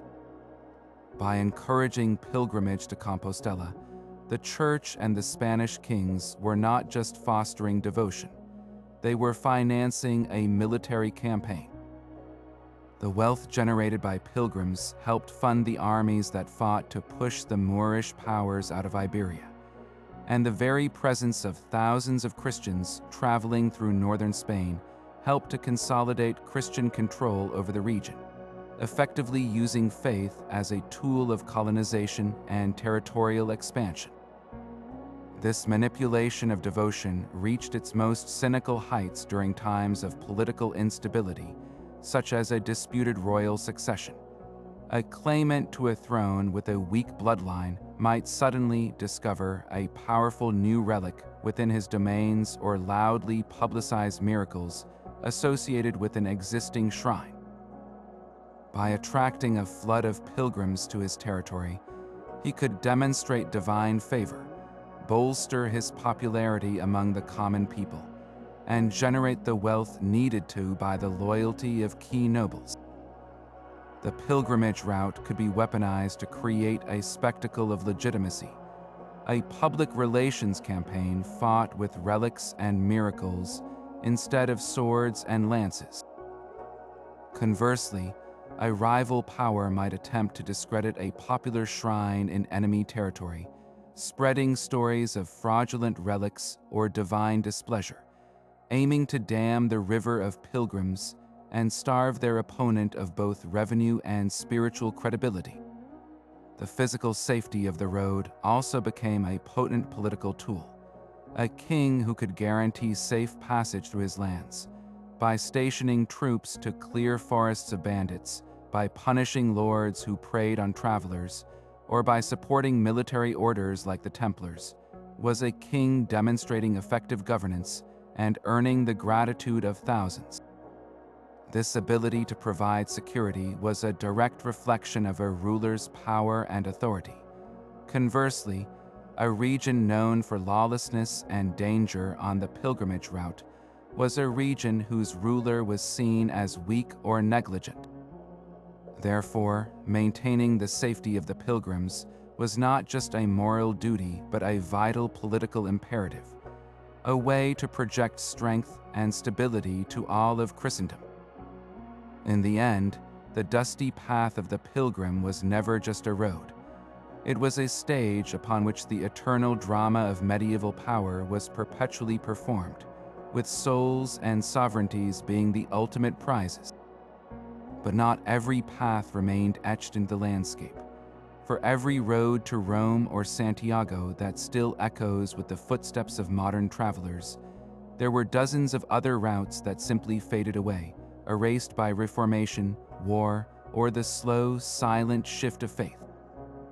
These are the ghost roads of the pilgrimage network, their destinations now just footnotes in history, their very existence nearly forgotten until a curious archaeologist stumbles upon a clue. The story of their disappearance often begins with a single cataclysmic event, the Protestant Reformation. In the 16th century, reformers like Martin Luther and John Calvin launched a direct assault on the very theology that underpinned pilgrimage. They denounced the veneration of relics as idolatry and rejected the Catholic concept of earning grace through works like long journeys. As the new Protestant faith took hold across Northern Europe, the ancient shrines that had drawn millions suddenly found themselves on the wrong side of a religious revolution. The consequences were swift and brutal. In England, King Henry VIII's break with Rome led to the dissolution of the monasteries, a systematic campaign of destruction aimed at dismantling the Catholic Church's power and wealth. Commissioners were sent out to every abbey, priory, and friary in the land. Their magnificent shrines, like the one to Thomas Becket in Canterbury Cathedral, were literally torn apart. The gold and jewels were hauled away to fill the king's coffers, and the relics themselves, the bones of saints, the fragments of the true cross, were publicly burned or tossed into common graves to prevent them from becoming objects of veneration. The great monastic hospices that had dotted the English landscape for centuries were sold off, demolished for building stone, or left to crumble. Without the shrines, the pilgrimages ended. Without the pilgrims, the roads that led to them fell into disuse, their purpose utterly erased within a single generation. War and political upheaval sealed the fate of other routes. The 30 Years' War in the 17th century, a devastating conflict of religion and territory that ravaged Central Europe, made travel through entire regions impossibly dangerous. Pilgrimage routes through Germany and Bohemia were abandoned as towns were sacked, populations were decimated, and the countryside became a lawless no-man's land. In the east, the steady advance of the Ottoman Empire into Eastern Europe cut off or made perilous many of the overland paths to Jerusalem. A pilgrim seeking the Holy Land would now likely opt for a sea voyage from Venice rather than risk the dangerous land routes through contested territories. These political shifts didn't just redirect traffic, they completely severed cultural and religious connections, leaving local shrines isolated and eventually forgotten.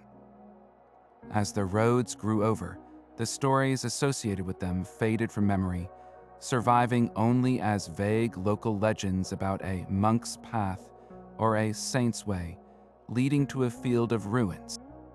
Then there are the most mysterious lost paths, those that lead to sites whose very purpose has been forgotten.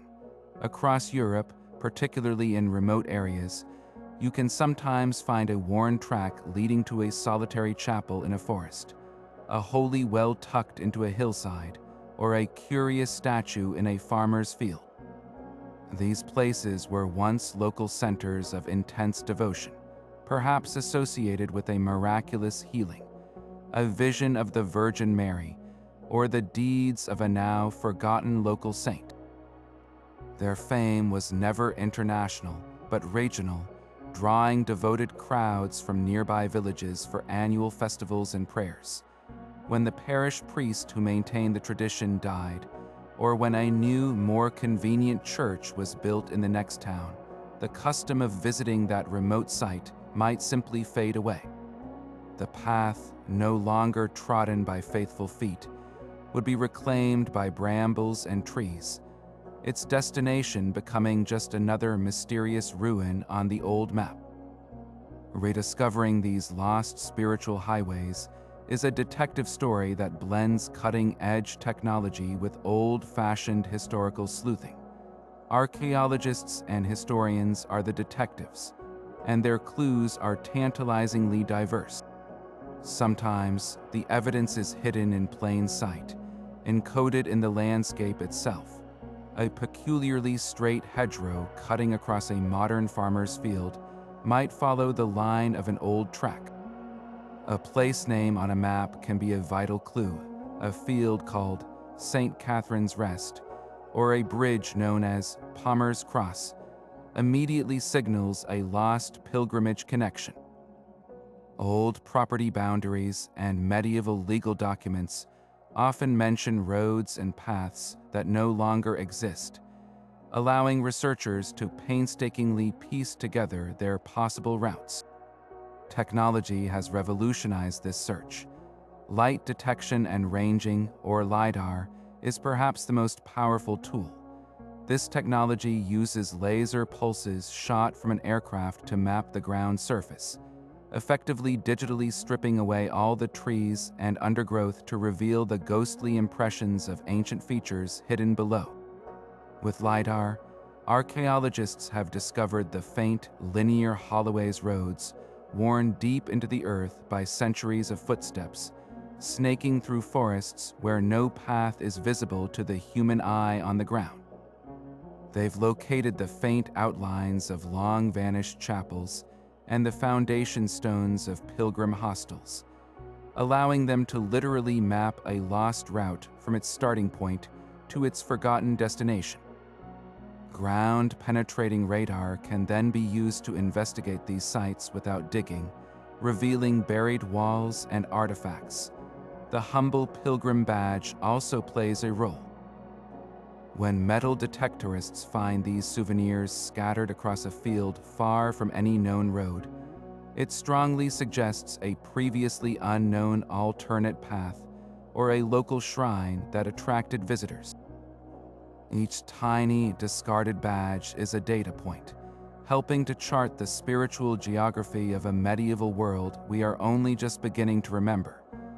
The very act of pilgrimage, this mass movement of people across continents, became one of the most powerful catalysts for artistic innovation in the Middle Ages. It wasn't just that art decorated the journey. The journey itself fundamentally reshaped what art could be, forcing it to become portable, narrative, and international in a way it had never been before. The most immediate artistic challenge was serving the spiritual needs of the traveler. A pilgrim couldn't carry a full-sized altar with them, but they still needed to pray, to confess, and to feel connected to the divine during their long months on the road. This necessity gave birth to some of the most exquisite and intimate objects of the medieval world, the portable altarpiece. These were not simple items. They were masterpieces of micro-engineering and devotion.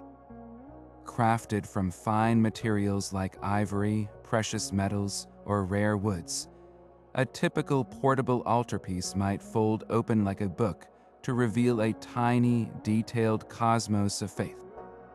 Inside, you might find painted panels depicting the lives of saints, a carved crucifixion scene, and even a small cavity to hold a consecrated host, allowing a priest to say Mass anywhere, on a rock by the roadside, in a crowded inn, or under the vast canopy of the stars. These objects turn the entire world into a potential cathedral, making the sacred accessible anywhere the pilgrim's feet might tread. Beyond personal devotion, the pilgrimage also demanded art for public spectacle, most notably in the form of the processional reliquary. While a church's main reliquary was designed to be stationary, a processional version was created for moments of high drama and communal need. Imagine a town stricken by plague or drought.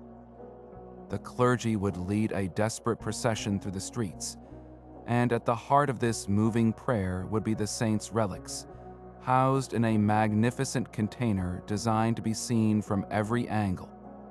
Goldsmiths and silversmiths outdid themselves crafting these masterpieces. Some were shaped like the body part they contained, an elegant silver arm to hold a bone, an exquisitely detailed head to house a skull. Others were architectural marvels, miniature Gothic cathedrals in silver, complete with tiny flying buttresses and lancet windows through which the sacred contents could be glimpsed. These processions were a form of live theater, and the reliquary was the star performer, a glittering, tangible promise of hope carried aloft for all to see, its beauty meant to reflect the glory of the saint within and rally the entire community's faith in a time of crisis. Perhaps the most profound artistic impact of the pilgrimage was its role as the primary vector for the international exchange of styles and techniques. Before the age of mass reproduction, art styles were largely regional. A painter in England worked in an insular style, a sculptor in Burgundy in a Romanesque tradition. But the pilgrimage routes acted as a circulatory system for creativity. A German nobleman on his way to Santiago would pass through the heart of France, seeing the revolutionary new Gothic arches of the Abbey of Saint Denis. He might be so impressed that upon his return, he would instruct his own architects to incorporate these daring new forms into his castle chapel. Even more directly, artists themselves were often pilgrims. A restless, curious painter from Italy might undertake the journey, not just for salvation, but to see the famous stained glass of Chartres or the sculpture of Autun. He would carry his sketchbook, copying motifs and compositions, absorbing new ways of depicting drapery, emotion, and space. He would then bring these sketchbooks home, and the latest French innovations would suddenly appear in a fresco in a small Italian town, 1,000 miles from their origin. This cross-pollination is vividly evident in the artwork that pilgrims themselves commissioned upon their safe return. A successful journey was a major life event, and many celebrated it by ordering a lasting testament. This often took the form of a votive panel, a painting offered in thanks to the saint who had protected them. In these works, we see the pilgrim themselves depicted, often kneeling in prayer before the image of their patron saint. But the style of that painting tells another story. A wealthy English merchant who had traveled to Italy might return and commission a local artist to paint his votive panel. But he would describe the Italian art he had seen the use of perspective, the brighter colors, the more naturalistic figures. The English artist, striving to please his patron, would attempt to emulate this foreign style, creating a fascinating hybrid that art historians can trace directly back to the patron's travel itinerary. In this way, the personal piety of one returning pilgrim could subtly shift the artistic trajectory of an entire local workshop, making the humble pilgrim an unwitting but crucial agent of artistic change, their journey immortalized not just in a story, but in the very brushstrokes and forms of the art they brought home. Beyond the ever-present threats of bandits and harsh weather, the pilgrim's body itself was a battlefield, constantly assailed by the grueling physical demands of the road. This was not a brisk, healthy walk in the countryside. It was a months-long ordeal that pushed the human body to its absolute limits, often with primitive and painful consequences. The most immediate and universal complaint was podiatric. A pilgrim covering 15 miles a day on uneven, rocky tracks in leather boots that offered little support or protection was a recipe for agony. Blisters would form, burst, and become infected. Stones and constant pressure led to painful inflammation of the plantar fascia. Ingrown toenails could become septic, and without proper care, a simple cut on the foot could develop into a life-threatening case of gangrene. The humble pilgrim's staff was not just a symbol. It was a vital mobility aid, taking weight off screaming feet and swollen joints with every limping step. The dangers extended far beyond sore feet. Digestive ailments were a constant scourge. Pilgrims ate what they could find or afford, which often meant spoiled meat, contaminated water, or food they were unaccustomed to. The result was dysentery, known grimly as the bloody flux, which could dehydrate and weaken a traveler to the point of death in a matter of days in an age without modern rehydration therapy. Respiratory infections spread like wildfire in the crowded, damp dormitories of hostels, where dozens of people slept side by side, coughing and breathing the same stale air. Lice and fleas were inescapable, carrying typhus and contributing to the general misery. For the medieval pilgrim, a simple common cold could easily escalate into a fatal pneumonia, with no antibiotics available to fight a secondary infection. This landscape of suffering gave rise to one of the most remarkable institutions of the era, the specialized pilgrimage hospital. Recognizing that caring for these ailing travelers was a sacred duty, monastic orders established a network of infirmaries along the major routes. The most famous were run by the Knights Hospitaller, whose entire mission evolved around medical care. But these were not hospitals as we know them. Medicine was a blend of ancient wisdom, monastic herbalism, and outright superstition. Treatments available at these route-side sanctuaries might include poultices of honey and herbs for infected wounds, to induce sweating for fevers, or bloodletting to balance the body's humors. While some of these remedies, like the antiseptic properties of honey, had genuine benefit, others were as likely to harm as to help.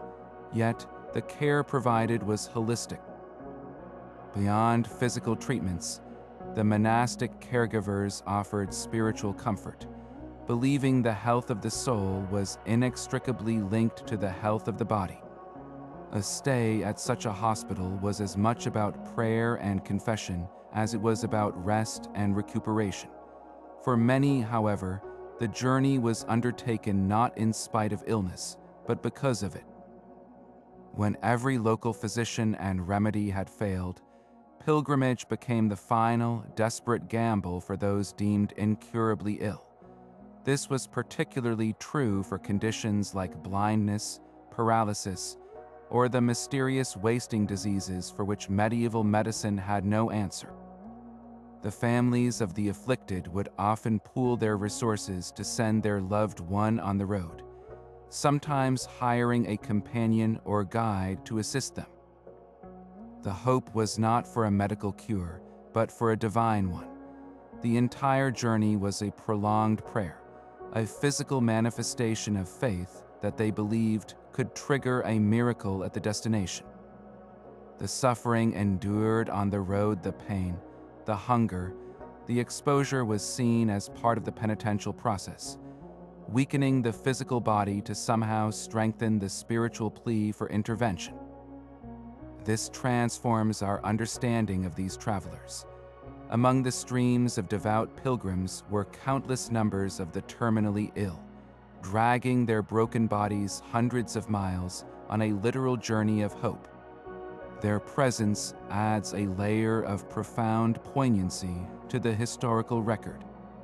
Their journey was the ultimate act of faith, a final, arduous bet placed with their last ounces of strength on the chance that at the end of the road, in the presence of a saint's powerful relics, they might be the next miracle recorded in the ledger, the next story told to inspire the pilgrims who would follow in their footsteps long after they were gone.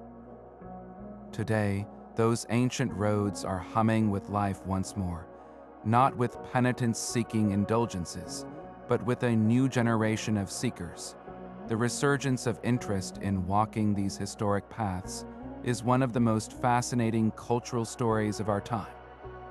What was nearly lost to history has been meticulously reclaimed, transforming these ghost roads into officially waymarked trails recognized by UNESCO and walked by millions. This modern revival began not with a decree from the church, but with the passionate work of historians, local enthusiasts, and walking societies who pieced together the old routes from ancient guides, property records, and the faint scars the roads left on the landscape itself. They followed Sigeric's diary to recreate the Via Francigena and cross-referenced medieval texts to mark the Camino de Santiago with its now iconic yellow scallop shell signs. This effort turned a historical curiosity into a living, breathing network accessible to anyone with a good pair of boots and a sense of adventure. The motivations of today's walkers are a fascinating mirror to the past, reflecting a secular world search for meaning. While some modern pilgrims are still driven by deep religious faith, many others set out for personal challenge, a digital detox, or a profound need for introspection that modern life rarely affords. They walk to process grief, to celebrate a retirement, or simply to see if they can. Yet, the language of the journey remains strangely familiar. They still speak of the Camino providing a secular echo of the medieval belief in divine providence. They talk of the weight of their pack in both a literal and metaphorical sense, a direct parallel to the medieval pilgrim's burden of sin. The physical hardship remains a universal currency. A blister earned on a Roman road in 2024 hurts just as much as it did in 1224, creating an immediate and tangible connection across the centuries. This modern journey, however, is cushioned by comforts the medieval traveler could scarcely imagine. The sturdy hiking boot has replaced the leather turnshoe, and a lightweight synthetic sleeping bag is a world away from a rough wool blanket in a drafty hospice. Instead of relying on monastic charity, today's walker carries a credential passport, collecting stamps at cafes, hostels, and churches to earn the final Compostela certificate in Santiago. The infrastructure has evolved, but the spirit of community persists. The shared dormitories of modern albergues foster the same instant camaraderie as their medieval predecessors, with strangers from across the globe becoming fast friends over a shared meal and tales of the day's journey. The road still acts as a great leveler, where a CEO and a student are equals, united by sore feet and the shared goal of the next horizon. Perhaps the most profound gift of walking these paths today is the way they collapse time, offering an unparalleled window into the daily reality of medieval life. You cannot truly understand the scale of their world until you have crossed a mountain pass on foot, feeling the burn in your lungs and the ache in your legs, and realizing a pilgrim did this without weatherproof gear or accurate maps. The landscape itself becomes the primary historical document. You notice how towns are still spaced a day's walk apart, their cathedrals rising over the plains long before you reach the city walls, just as they did to guide weary travelers 800 years ago. You drink from a fountain that has quenched thirsts for a millennium, and rest in the shade of a tree that has witnessed countless generations of travelers pass beneath its boughs. This slow, physical engagement with the geography reveals the strategic genius of the bridge built by a medieval queen, or the sanctuary offered by a monastery placed precisely at the hardest part of the climb. Walking the ancient paths today is far more than a long-distance hike. It is a form of living archaeology. Every footstep is a question posed to the past, and the landscape answers. It tells you why a town prospered, why a battle was fought for a certain river crossing, and how faith was quite literally built into the very bones of the continent. The modern pilgrim, whether driven by faith, history, or simple curiosity, becomes part of an unbroken chain of wayfarers, adding their own story to the layers of dust and wonder that have accumulated on these roads for over 1,000 years. Even with all we've uncovered, these ancient roads guard their secrets fiercely, leaving behind a trail of enigmas that continue to baffle historians and archaeologists. One of the most tantalizing puzzles lies in the unexplained gaps within our most important historical documents. Take the invaluable diary of Archbishop Sigeric. While he meticulously recorded 80 stops on his return from Rome, his account of the journey to the Holy City is missing. What happened during those initial months? Did his notes vanish, or was the return trip simply more memorable? This missing half of his journey leaves us with a one-sided map, forcing scholars to make educated guesses about the precise path he took through the Alps and the specific political landscapes he navigated on his way to receive his pallium. Then there are the archaeological finds that defy easy explanation.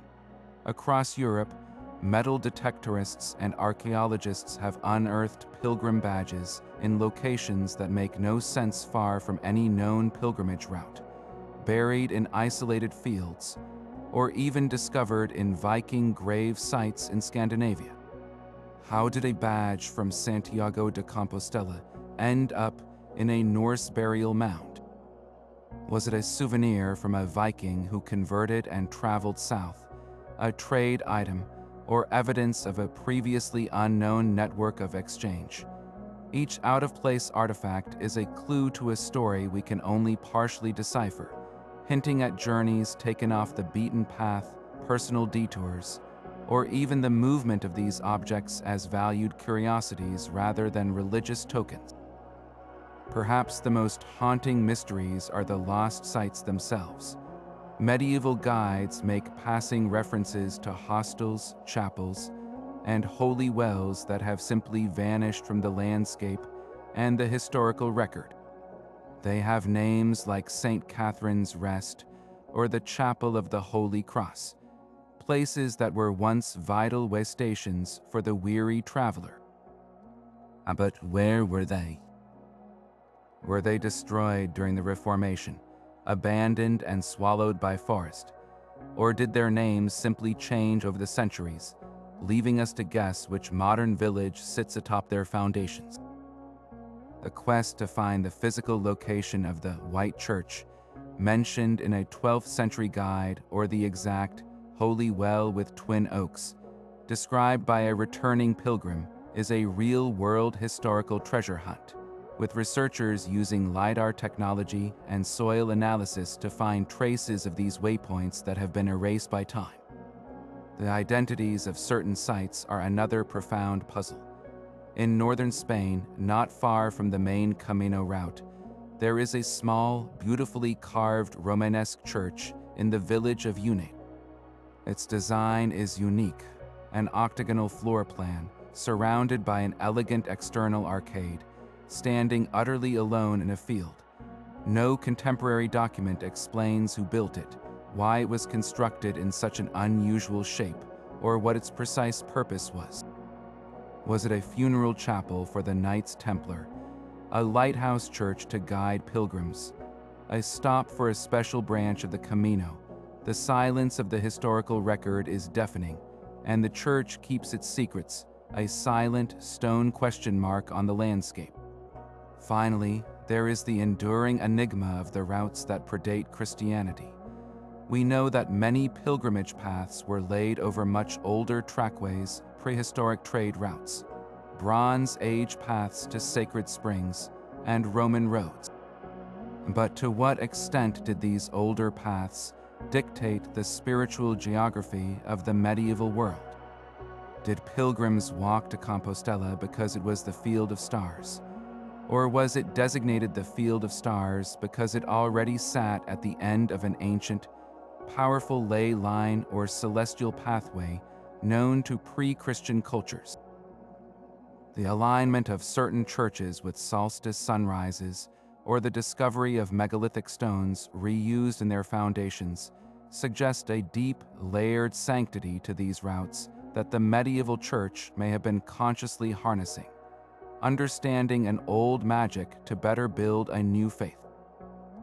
These are the whispers that remain just beyond our hearing, the unsolved codes that ensure the ancient roads never fully give up their ghosts, forever inviting us to look closer and wonder what else is waiting to be found just beneath our feet. So as we've journeyed together, from the Field of Stars in Compostela to the holy streets of Jerusalem, it becomes strikingly clear that these medieval pilgrimage routes were never just simple paths for the devout.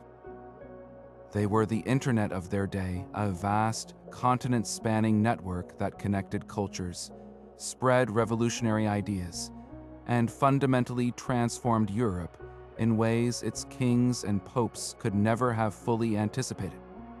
These roads moved more than just people. They were the arteries through which the lifeblood of civilization flowed. Architectural styles, financial systems, artistic masterpieces, and even heretical thoughts all hitched a ride on the back of a pilgrim's cloak.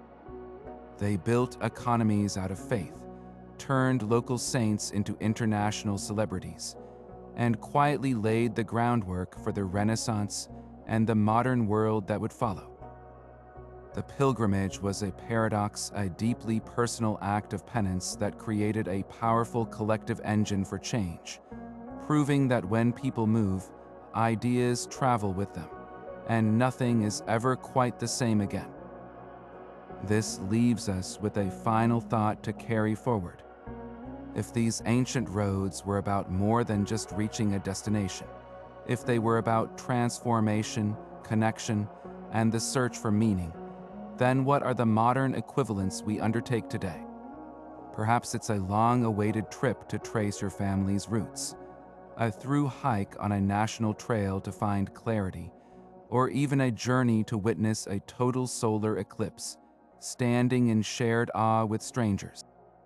These are our secular pilgrimages, the quests we embark on not just to see something new, but to become someone new along the way. They are the threads that connect us to something larger than ourselves. So we'd love to hear from you. What's a journey that has profoundly changed your perspective? Share your own stories of modern pilgrimages and spiritual quests in the comments below. Thank you for walking this historical